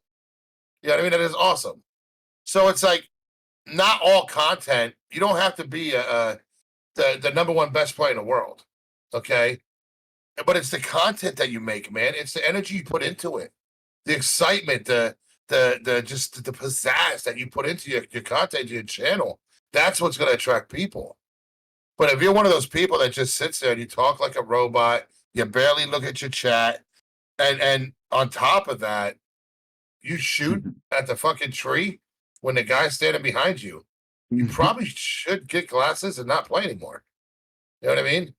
Like, I'm just gonna put it out there for you. Or it's just not your type of game. Try something else. You know, if you're a guy that likes racing games, but you couldn't keep car strength. Oh, wait, I can't talk about that. I suck at driving. Fuck you, Ben. No, some games I try them and I'm like, it's a good game, but I can't play this shit. You know what I mean? I can't. I got a game right now loaded up for Halloween. I'm probably not going to play it. I got a heart condition. That shit will kill me. And I can't afford another fractured foot. You know what I'm saying? Like, no, can't do it. That shit was so funny when you did that shit too. That shit hurt, bro. That video popped up. Yo, I dropped my mouse. You could join us today. today. It fucked my whole shit up, dude. My whole shit. I had to tell that story to my family doctor. This bitch wanted to see the video. You know how embarrassing that is? I'm in there, my foot is 3 times the size, black and blue. And she's like, how'd this happen? I said, I got scared in a video game and kicked my desk. I said, then my community clipped it, so I gotta watch it. And she's like, oh, can I see it? She fucking laughed at me. Bitch. But seriously, that shit is interesting. Hey, that means she enjoyed the content, though. Yeah. I started punching the air. Like, I'm punching it. Oh, man, it was terrible, dude. But that's the name of the game. Like, that's what Twitch is at the end of the day. You're on here to provide entertainment. And if you're not providing entertainment, guess what? They're going to go somewhere else to find entertainment. Yeah. Amen. Exactly. You know, you're competing against Netflix and Peacock and all these other streaming platforms. What I always say, you know, when you're competing with these other different, like, you know, programs and applications, what sets your content apart that's going to pull somebody away from Netflix that they're watching their show to come watch you. And that's how you sell yourself right there is, Yep. you know, how can I do that? Well, that's like, you also, it's the same thing with Twitch. How many people right now, right, for example, are streaming Dead by Daylight? Oh my God, right? ridiculous. Right? There's a ton of people. Now, here's the question. How do you differentiate yourself from everybody else that's streaming it? You know what I'm saying? How do you expect people to go from this person to you if you don't have something that is going to pull out and grab their attention? Now, here's the funniest thing, and this is heavy within the Call of Duty communities. This VPN bullshit, right? If you guys honestly believe that there is legitimately a bunch of people out there that are averaging 50 to 60 kills in Warzone, you are all fucking dumb. These people are using VPNs. It is cheating. It is modding.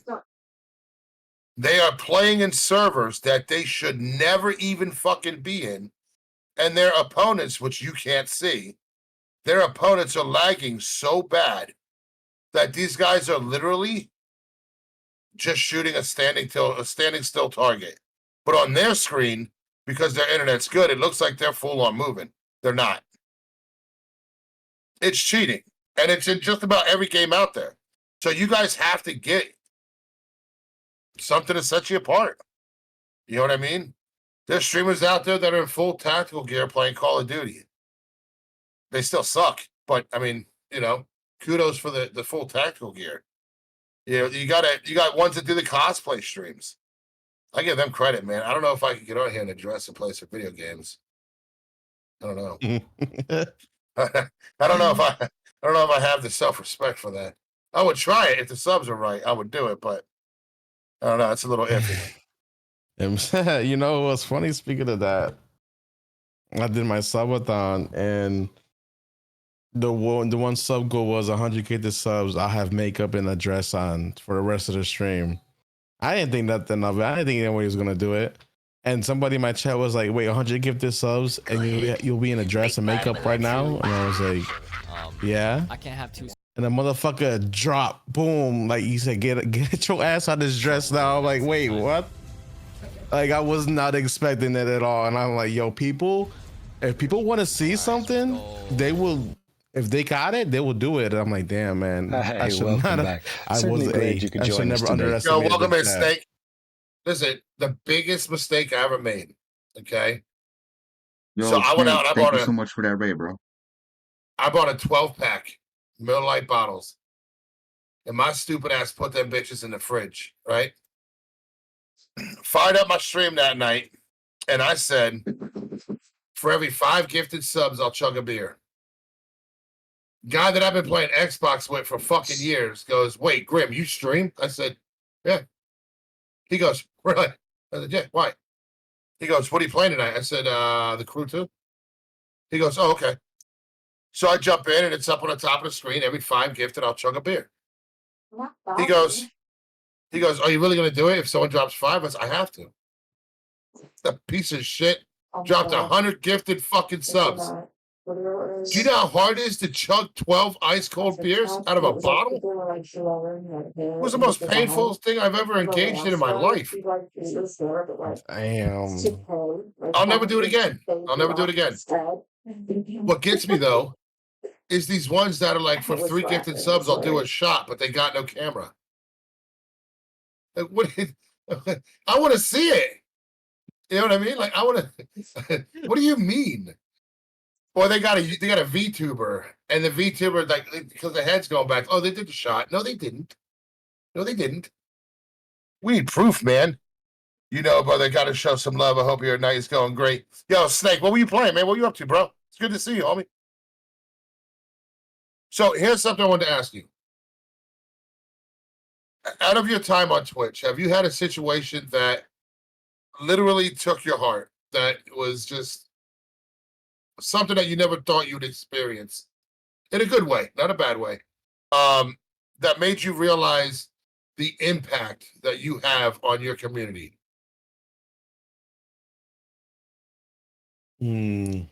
There's a couple actually. There's a couple. I think actually this one right here will be great. I rated into somebody. Um, I think it was a couple months ago, if I'm not mistaken, and like they weren't expecting it. And this is one thing I always tell everybody in this Twitch world is I love people's reactions when they don't expect things because it's the most genuine reaction ever, and I'm addicted to it. And every single chat, if I can make somebody's reaction, go from focus on the game to like jaw dropping, like I will do it. And I rated this person, and their mouth dropped. Her mouth dropped. She wasn't expecting it. And then she started crying because like the community started gifting her subs, hype trains going on, chat's going crazy. She don't know what the fuck to do. She broke down in tears. She was like, I am so thankful for this. Like, I can't believe out of all people you chose to rate me. And I seen the tears, and I'm like, this is why I do this. Because, she was probably like 5 or 6 viewers in, you know what I mean? She was just doing her thing. Not with that, chatting up with her community. And to make her night, she literally said, you made my fucking night, man. That right there is why I do this, because I love to be able to bring everybody's spirits up. You never know. That's why I tell people, if you have 2 or 3 viewers, don't matter, rate out to somebody, because you can literally make their fucking day. Hell yeah. And that's what I want to keep doing, is making people's days. And when you see my name, either I'm hype training you, gifting subs, or even like rating you, I want people to know, like, I will always be there. I've seen partners drop their communities as soon as they get that check mark, and I told myself I would never do that, because I always found that stupid. Why leave the community they got to where you are right now? Why leave that community just because you got a check mark? That made no sense to me. And I'll always be here, and I be in everybody's chat still, regardless of a check mark or not. The grind never stops. You always got to keep going. You got to keep going, finding the next thing. Like, my goal right now after Twitch partner, I want to be a YouTube partner. I'm trying to get my YouTube stuff out, because let me tell you, offline content is different than streaming and talking to a live chat. That's the one struggle I find with doing YouTube offline content, is literally I'm talking to myself, watching a pre-recorded video to explain how to do things if I'm doing like a time trial, or basically talking to, say if I do a podcast, I'm talking to the people in the podcast, but we're not talking to an active chat. So that's a learning curve. It really is. But that's something that I am motivating myself to try to do, and then work on the other platforms as well. That's one of my biggest goals there. And I feel you. I get it. Listen, I get a cheap thrill out of making people cry on stream. You know what I mean? Like, when I have it, if I go into somebody's channel who I know hasn't had a hype train, bet your goddamn ass I'm gonna start a hype train to make your ass cry. And I'm sorry, women, but you're the easiest targets. I've never made a man cry, but I made plenty of women cry on Twitch. And that's normally not a good thing to admit to, but I'm gonna do it anyway. Like, listen, it's that response, that reaction, that genuine reaction. It is. There's nothing better than that. Nothing in the world. nothing. I was playing No Man's Sky and found a lost individual and offered assistance and found a friend for life. God damn it, yo, Ben. Fucking troll, dude. Fucking god damn it, man. Hey, girl. Good night, sweetheart. Thank you for coming in. Thank you for the bits. We love you. All right. So, what do you got, Mega? Dude, I'm trying to find out when we're gonna link up for some Elmwood tacos and subs, bro. Elmo I'm high tacos? as shit right now. You Elmwood were talking tacos about and Elmwood. subs, man. He was talking that shit the other day. I Fucking somebody know, came and I'm in. still Somebody came in craving his it. chat talking about some damn Jack in the Crack, right? Some Jack in the Box. I'm like, fuck Jack in the Box. We got Mighty Taco. My man's like, yo, Mighty Taco, yeah, for sure. And then he goes, man, but you know what's better than Mighty Taco? Elmwood Taco and subs. It was like mic Man, I'll drop. tell you, man. The tacos are so beefy, man. Oh my god, they're so good. Y'all got me wanting tacos. And Megan started it talking about like I've been craving it for the last couple of days and I haven't gotten it yet. Listen, I haven't. We have Taco Bell. The one thing I miss about Texas, there was a taco place. They did breakfast, lunch, and dinner tacos. And I swear to fucking God, bro, like they were relatively inexpensive. Like you could go and get 24 hard shell tacos for like $7. Or you could get like breakfast burritos, right? Like the smaller burritos. They would do 2 for $1. Damn. You could not beat that shit, bro. I used to go home with it. Like I would drop my girl off at work. I would stop there and get the beefy pack, bro. 30 fucking burritos, right? Breakfast burritos. I'd get like Hey, 3 or welcome 4 of back. each Certainly and glad you only could join spend us like today. $8-9. And I got breakfast, lunch, and then somewhat dinner. When you know what I mean? Like fuck yeah, dude. I miss that. Y'all gonna get Grym excited. I'm always excited. Makes Yeah, lurking great again. Yeah, that taco. Now I'm hungry. Yeah. I got sausage Fucking downstairs. tacos. Thanks, Hey, man, Mega. damn it, Mega. Shit, welcome. man. Asshole. Yo, he's looking. Yo, Wing's looking at his angel at his time clock right now. Like, man, they still open right now? Nah, it's a little Yeah, late for no, them. it's a dub for me. I gotta wait for tomorrow if that's the case. That's it. Right. A taco boner. That'd be hot. Yeah, they're not open like Taco they used board. to be. They used to be open till like 2 in the morning. They probably don't get as much business anymore. Now Nah, a they're lot. everybody's broke Nowhere and really shit. does. You see a lot of places now they close by like 9, 10 o'clock. There's a lot of places that are closing for good. Yeah, For man. sure. Like, But hey, yeah, according to our current president, right, and the camel toe, the economy's great. It's the best it's ever been. You know, we're doing phenomenal. Yeah, no, Fucking idiots. no, no. And no. I noticed a difference. I actually like thought about it and I'm like, I used to get like a meal at McDonald's for like $4 to $5, a nice Big Mac meal. And now that shit is over $10 fucking. Yep. Like they Yeah. literally doubled the price of food, almost even triple. It's crazy. Yeah, it's fucking insane. Like I see restaurants up here that honestly, I'm like, how the fuck are you even open? Right. There's only ever It's like hard. 1 or 2 cars in the parking lot. And I'm like, are you guys making money? Like, what the fuck? Like, is nobody coming here anymore? Don't worry, guys. Romer is always open. Jesus fucking Christ. I'm about to ban that bitch from the chat. Oh, I can't. He's a mod. Fucking dick. Oh yeah, just like Snake said, also gas prices, like everything. I don't know where the economy is better unless they're talking about people spending more money because they have to at this point. But like They that have doesn't to. mean the economy is better, man. This shit is worse. Yeah. I mean, seriously, like gas. I don't know. I'm sure for you guys in New York, gas is fucking higher, but Oh my god. like my It's almost car $4. uses how much? It's almost $4 a gallon. It's more expensive for me than it is for you. I use premium unleaded. That's fucking $4.25 a gallon. Well, when I have my car, it's still at the garage. But yeah, it's $4.25 a gallon, dude. Like it's fucking nuts. I remember when I was a kid, and I'm like, dude, gas was like fucking 50, 60 cents a gallon. It's like when I get older, I'm driving everywhere. No, you ain't, motherfucker, because you don't even know about Joe Biden yet. Sniper, you hit the nail on that one. Yeah, for grocery shopping used to be so much cheaper. $400 would get you a nice car full. Now that same car full is like $800-900. I'm like, damn, I'd be going to grocery shopping. I'd be like just getting a few things and it ends up being $100. I'm like, damn, man. Like, fast food is bad, but it's still cheaper than actually grocery shopping now. That's horrible. Yeah. I went to the grocery store. I spent it was like $90, and that was just to get dinner for one night. We're having tacos.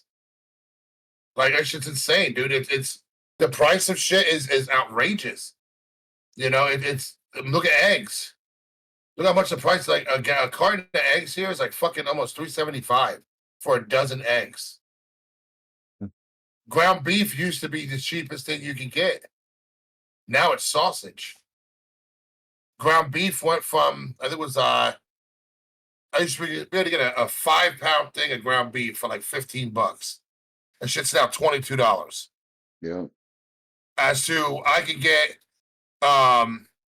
one of those rope sausages. You know what I'm talking about? Mm-hmm. You know, one of those for fucking like maybe $5. It's insane, dude. It's the shit's nuts, man. And now, if you're like me, I'm a single father, right? You have a single income, you can't survive off that. There's no fucking way. It's hard to survive with 2 incomes. Shit. Yeah, That's right. it's and the price, and they're putting people in houses because they know the bank's going to foreclose on them and they're going to get the fucking money back anyway. You know what I mean? So it's like, fuck, dude, what do you do? Yeah. That's crazy. Even the housing too. I remember I used to be able to rent for like $600-700 a month for a nice 3-bedroom. Now that's just Mm-hmm. $2,000, $3,000. I'm like, how do you expect us to be able to afford Certainly that? glad you could join us and today. it's not even a nice house. It's somewhere in like friggin' the worst part of the neighborhood. I'm like, damn. Down over by Broadway and Bailey. Here's a prime example. You ready? The apartments I live in. When COVID hit, I was paying $850 a month for rent. Right? That was in a 2-bedroom. It's not too bad. $850. It's doable. Each year they raised rent. One year they raised it twice. I'm in a 2-bedroom, me and my son. It's $1,345 a month. 3 years. 3 years. Went from $850 to $1,350. Appreciate you, Snake. Have a good night, Snake. It's insane, dude. Like Nike said, some people, I don't even understand how the fuck they're making it. Yeah. You still got people around me. These assholes are out here in fucking Hummers driving around like that shit is awesome. I'm just like, hey, fuck you, buddy. You know what I mean? Like, I'm on Shoe Leather Express and still can't afford gas. Asshole. Damn, 1,100 for 1 bedroom. Hey, welcome back. Certainly glad you could join us today. That's rape. Oh, wait, I'm not going to say that, am I? Golden, I welcome, bro. Huh? Now, I'm used to those prices though. Over here in Buffalo, that's normally the price for a 1-bedroom. I think my brother pays that. Yeah. Or for a 1-bedroom. That's insane. Like it's like 800 or 900 for a studio. Yeah, that's insane. I mean, I remember just like you said, $850. I paid the same price for my 3-bedroom in the apartments I live in. It's now $1,200. Mm-hmm. And it's like, bro, you keep jacking up the price. It's like, I'm actually like gonna be moving out of Buffalo next year. Like I'm highly like thinking about it. One, because my older kids, like I was saying, my oldest son, he lives in Erie, Pennsylvania, and he's doing a lot of sports, and I want to be, closer to him so I can attend all these sporting events and not be an hour and a half away. And I look at houses out there, 3-bedroom for $600. I'm like,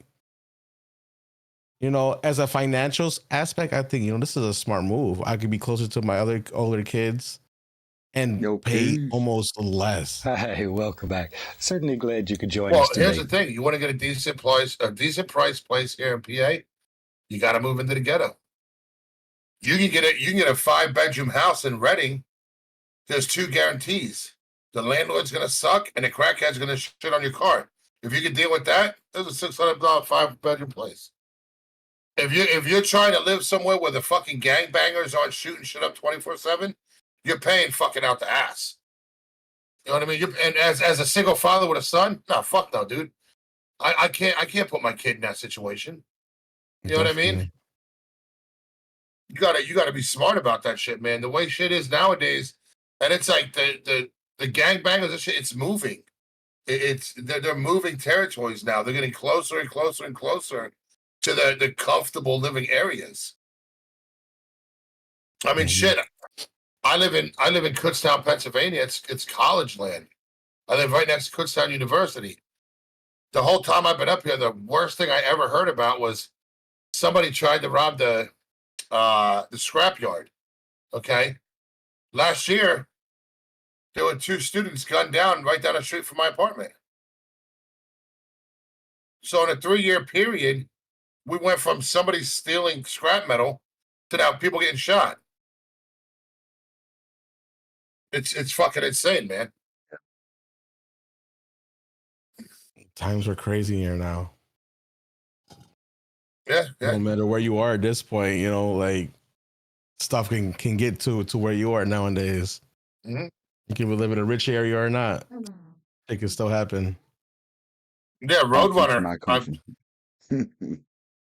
Honestly, I would love to buy a chunk of land out in the country, be off the grid. I don't mind driving a half hour to a grocery store or, you know, whatever.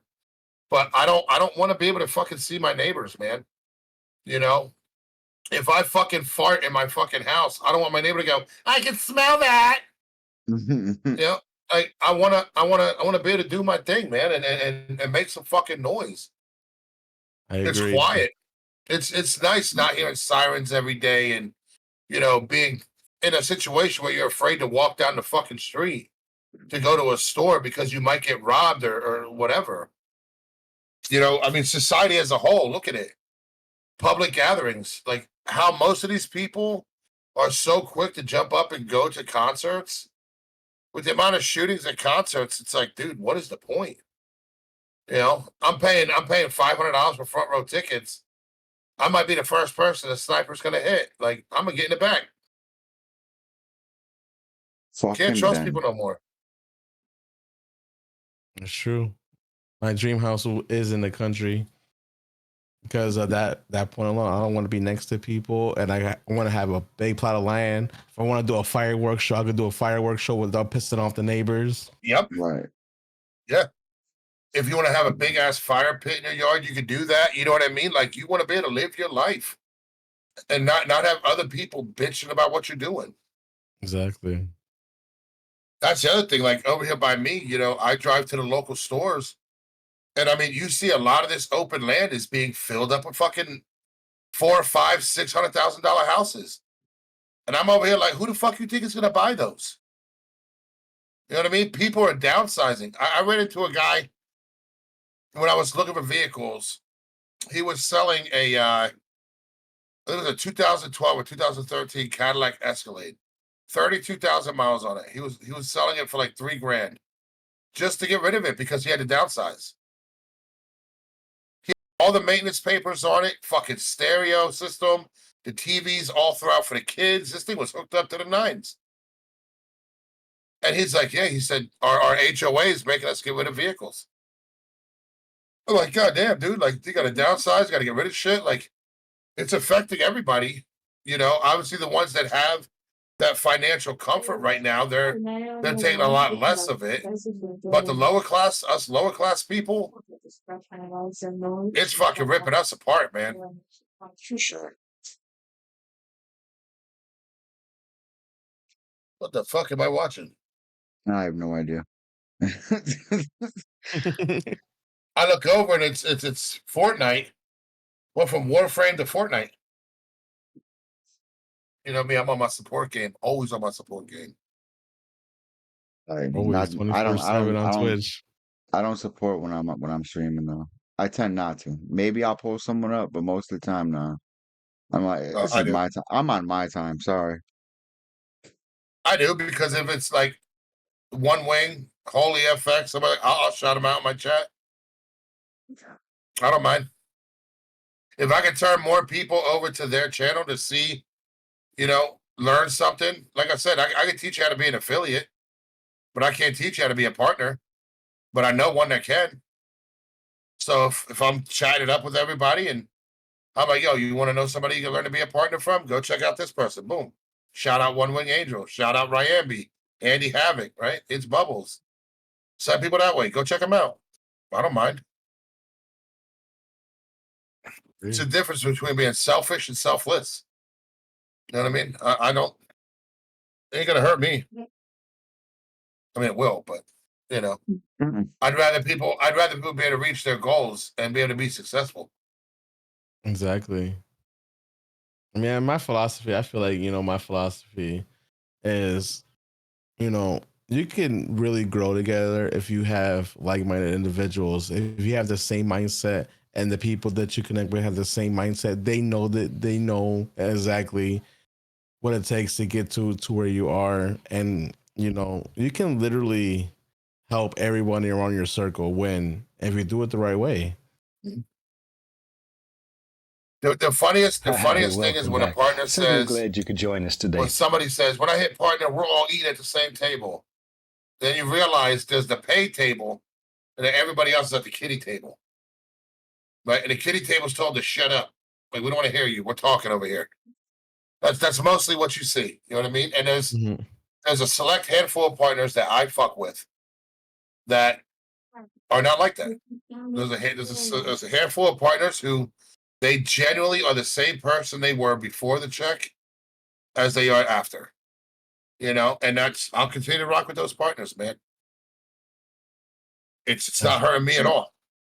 It's the best way to be is just, stay true to yourself. Don't look down on people. I always tell people I never look down on nobody. We're all the same thing. We're all content creators, doing their own thing. Just because I got a check mark doesn't mean I'm going to look down on you. I'm the same person I am with or without the check mark, because that's who I always wanted to be, is the same person, never changing up or nothing like that. Because I've seen it happen so many times, draining communities, thinking, I got somebody for life and they got a check mark and they just dipped on you. Hi, welcome back. Certainly glad you could join us today. That's why I cut off most of my mods, man. I had several mods that all hit partner. The moment they hit partner, they never came back to my channel. Good, man. Good. Now I got Firebot, so I don't even need fucking mods, really. Right. Yeah, Firebot does everything. I love that thing. And honestly, if you're going to get banned in my channel, 9 times out of 10, I'm going to talk shit to you first, so I'm going to ban you myself. And here's my thing. I tell people this all the time. Like, there's a lot of people that are like, no, I'm going to ban them after stream. Why? Let your community see you ban them. Stand on your ground. Stand on your word. Let your community see that you're not putting up with that bullshit. Because they're going to have more respect for you in the long run than if you're doing shit behind closed doors. I'll let you come in, say some dumb shit, tell you to eat a bag of dicks, and ban you for everybody to see. Ain't hurting me at all.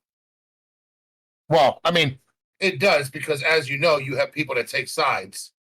You know what I mean? You have people out here that are like, oh, no. Everything that you're saying about this person is dead wrong. They're such an amazing person.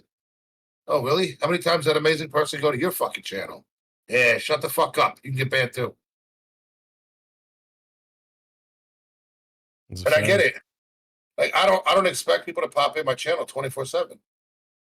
I understand that. Hi.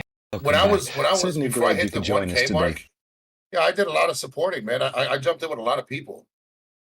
But then once I hit the 2,000 mark, it's like, fuck me, dude. Like, I look at my list of people that are streaming right now, and I'm like, I am not going to watch half of you. You know what I mean? There's not enough time in a day for me to watch half of you. And it's cool because half of them, they ain't never been in my fucking channel. I agree. It's definitely hard. I mean, I look at thanks to Firebot, like anybody that chats in my chat, like Certainly they get like a little join us today. and then like a little notepad. So like I know exactly who talks in my chat and who is not talking in my chat. But I kind of use that as like a blueprint. I'm like, okay, this person was in my chat, this person was in my chat. But even then, I'm gonna tell you, it's so hard because I can look at my stats today, right? I have 120 chatters. Ain't no way in hell I'm getting to 120 streams in a fucking day. Like there's no fucking shot. Like, Nope. And I'm like, I'm like, how the hell do people do this? Like, try to support everybody, because like I did it for the longest, and like it's hard, and it can be really draining at the same time. And one of my partner friends is like, look, you don't have to do that. You can try to like break it down to where you're not breaking your mentality because you're trying to get to everybody in one day. Like your partner now, like you can like literally, be in one person's stream for one day. You don't got to be there every day.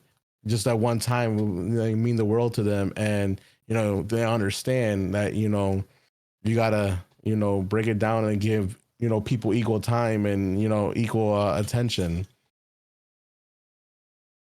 For Yeah, sure, I man. mean, I was thrilled, man. The minute you hit me back with that message, he's like, did you guys still want me on the show? I was going through some stuff. I was doing my partner push thing, and you know, now I'm in a better spot where I can do this. And I'm like, yo, let's go. Because Yeah, I'll we tell you were that asking partner you like push. months Oh, before the partner.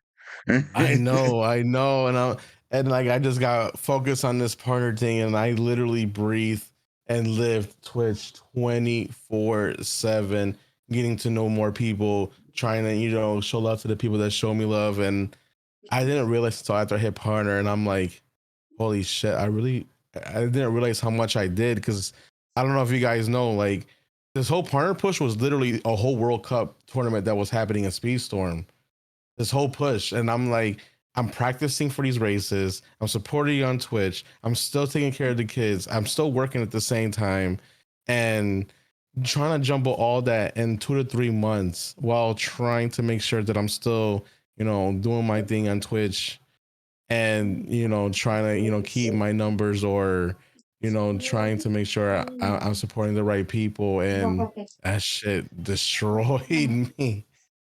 And yeah, like, people ask me, how does it feel to be partner? I'm like, honestly, I still haven't really like dawned on me, or like truly celebrated this moment, because how burnt out I got for actually doing all that I did in the span of 2 to 3 months. And I didn't realize how busy I Well, was. And even to this day, you guys call me a partner, and I'm like, it still feels weird to me, like that happens, and I'm like, I don't know when I'm gonna finally like admit to myself that I actually am, but maybe that's just me being humble, because at the end of the day, I don't view myself any bigger just because I got a check mark. I'm still the same person. yeah. I respect that. for sure. My thing is, like, when it comes down to supporting people, like, I give my support to those that come to my channel. I give my support to those who give time. Like, the most valuable thing is time, right? Like, you're never going to get your time back. So if you're spending a shit ton of time in my channel, I'm going to do everything I can to reciprocate that and be in your channel.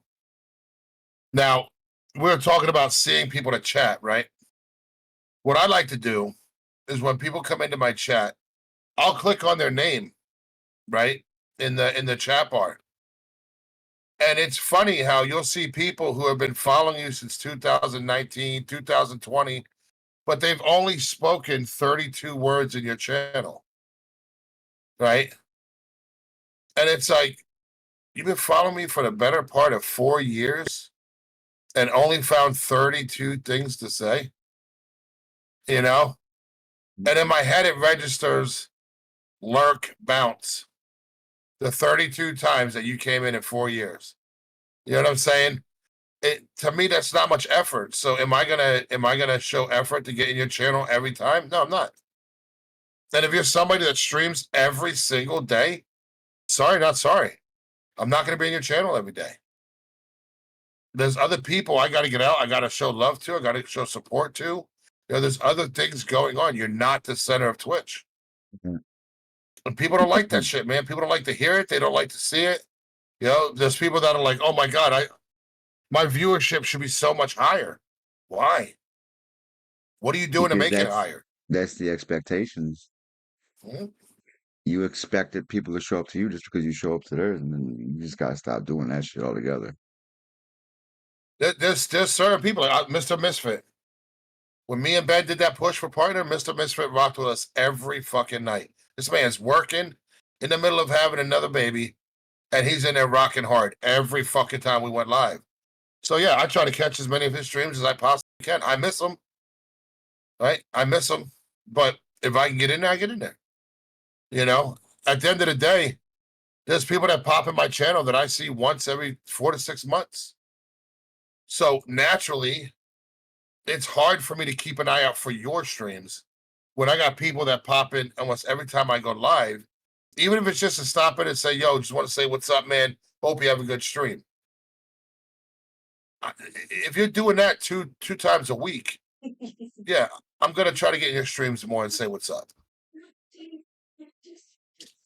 But it's that expectation, man. So many people expect so much more. You know, which is why we ask people that question: are you a supporter or are you a streamer? You know, what takes priority in your life? I agree.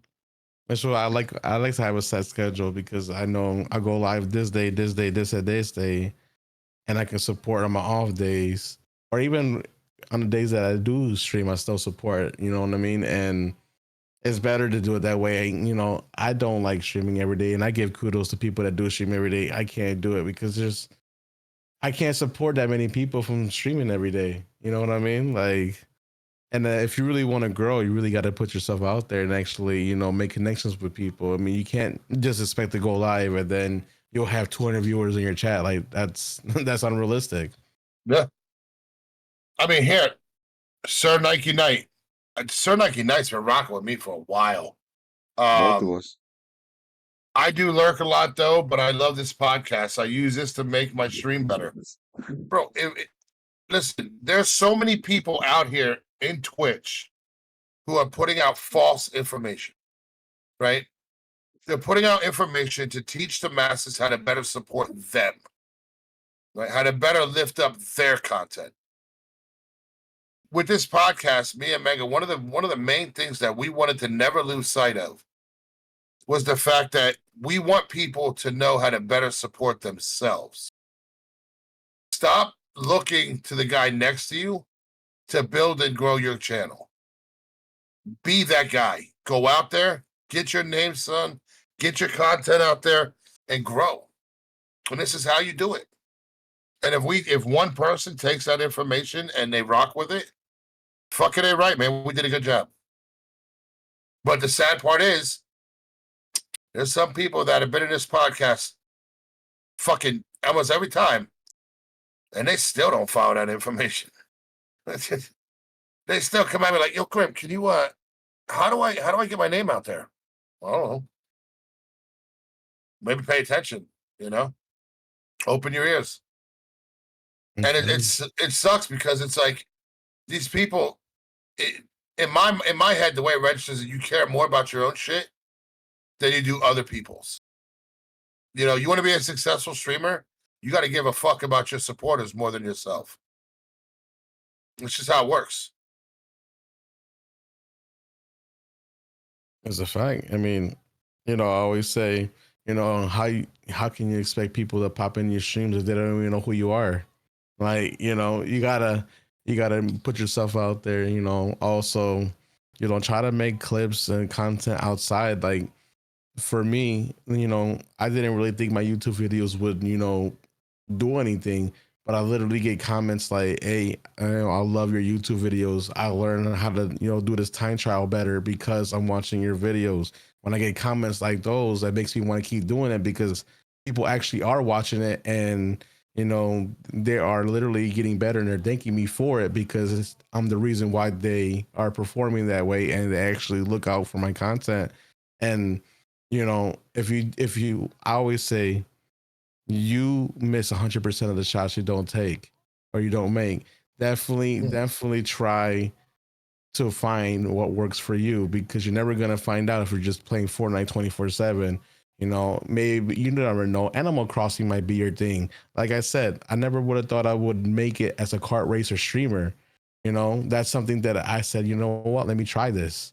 Because I try new things to see what sticks. If you don't do that, you're never gonna know. I mean, unless you're like Ninja and you're a god at Fortnite, and then you know keep doing that because obviously you're really good at it. But you know, if you don't try new things, you're never gonna know what's gonna work for you, and you know you might end up quitting before finding that maybe if you just switch to a different game or try something new in your stream, not even just a game, but just whatever in your stream, your interactions or whatnot, that you know that's the one thing that you need to change, and boom, now you're seeing some type of like growth and whatnot, and you just keep going and keep building from there. Yeah. Here's a prime example. My stream last night, 6-hour, 48-minute stream, and we hit I think a max of like 41 by the end of the stream. 235 views on that stream. If you guys think that people don't go back and watch your streams, they do. Oh yeah. Whether it be to grab a clip from it or to kind of see what you're about. At least 235 people watched that stream from yesterday. You know what I mean? Like that's big. So people may not make it into your immediate stream, but they're gonna find time to come check your shit out if they really do respect your content. So that's how it works, man. Everybody's got to be that star child, though. They got to be that center of attention. Hell, there's one guy we booted from the Reaper community. I still see him around. He got affiliated. The very next day, he said he was pushing partner, and saw the view button. You remember him, Skull's hype? Yeah. Start a view buying hard as fuck. I see him now around the communities. He's not a partner, and he streams to like 5 people. And it's like, bro, all you had to do was take the time out to take the information that we gave you for free and put it to work for you. You know what I mean? Like, guys, once you get affiliated, your journey after affiliate, it should be fun, man. It should be exciting. You guys should be having a good time doing it. If you are not having a good time streaming after affiliation, you may want to take a step back and reevaluate what you're doing. Look at things from a different perspective, you know? None of this should be stressful. If it's stressful, you're doing too much. Way too much. Definitely. Always have fun with your streams. If you're not having fun, your community knows you're not having fun. And if your community knows you're not having fun, they're not going to want to watch you because they know you're not having fun. Amen. If you lose the fun out of streaming, definitely take a step back and definitely either take a mental break or try to find out why you're losing the fun out of streaming. Yeah. Oh yeah. I mean, we about to wrap it up though. We about to hit 1 o'clock. Wrap it up like a dick. The last thing I'll say is this. You guys have to. Nobody, as a streamer, we have no idea the impact we have on our communities. Okay, but as a community member, we have no idea the impact we have on that streamer. We don't know what that streamer is going through outside of Twitch or YouTube, whatever they're doing. Something as simple as stopping in and saying hi can change the way that streamer's day goes. But vice versa. Somebody comes into your chat, as a content creator, me saying, yo, what's up, Lady Clutch? How's the kid doing? I know last time I talked to you, your kid was sick. How's everything? How's that going? That means the world that you even fucking took the time out to remember it. For real. Right? Humble beginnings, man. Humble fucking beginnings. Which is why I tell people, if you don't come to my channel to actually get to know me, don't come at all. Because I want to get to know you. I don't know who you are. I don't know what you're about. I don't know what you're streaming. I give a shit about you. I give a shit about your family. So, that's just me. Are we having one wing pick where we're heading or what? Yeah, absolutely. Okay. Do you have somebody on right now that you want to dedicate the raid to? That's a good question. I was not prepared for this. Nobody really ever is.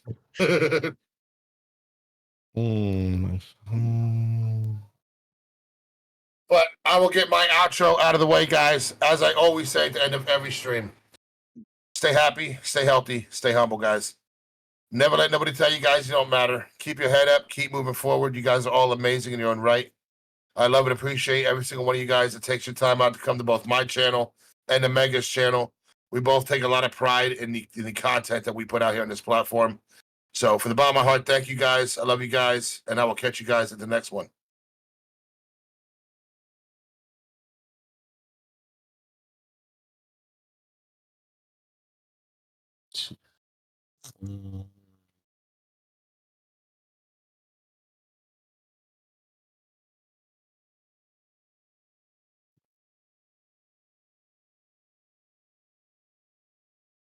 And I want to go to somebody that's gonna raid out like right then and there too. So trying to find somebody that's just freshly live.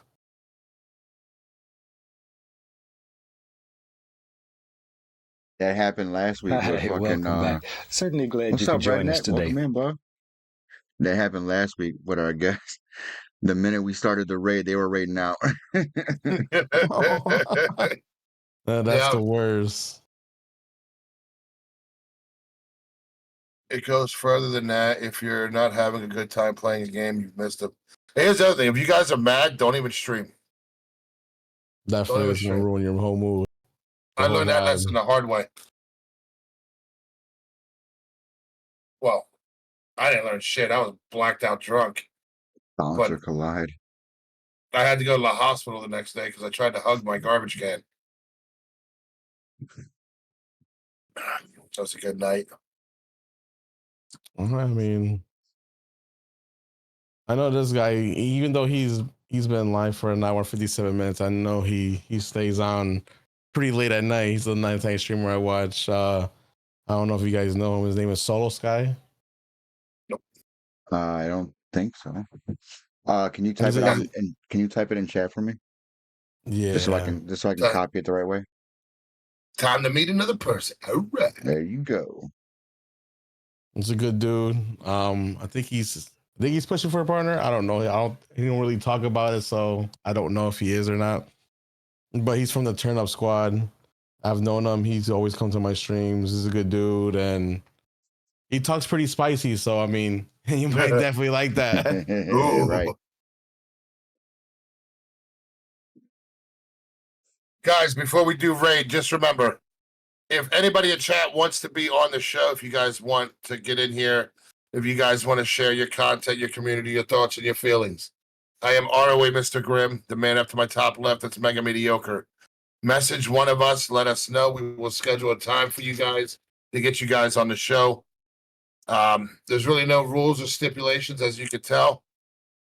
All we ask that if we schedule you guys a time, either show up for that time or let us know with ample time to find a replacement. And also, I want to thank all you guys, for Yes. inviting me to the talk show. I definitely had a blast.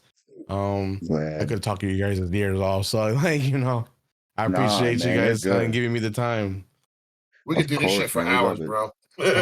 Definitely. Like I could probably still be going if you didn't rate out. To be honest. I could honestly sit here and chat for fucking hours about anything you want.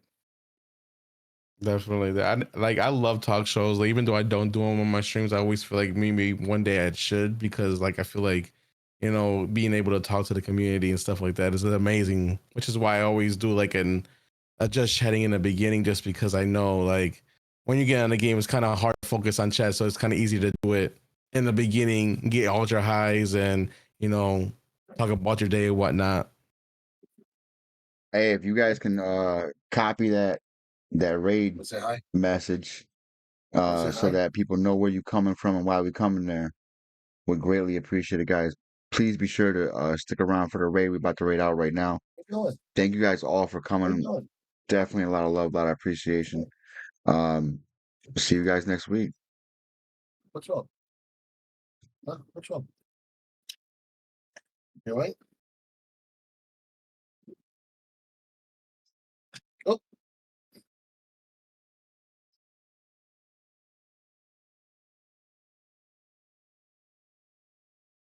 What? All right, here we What? go.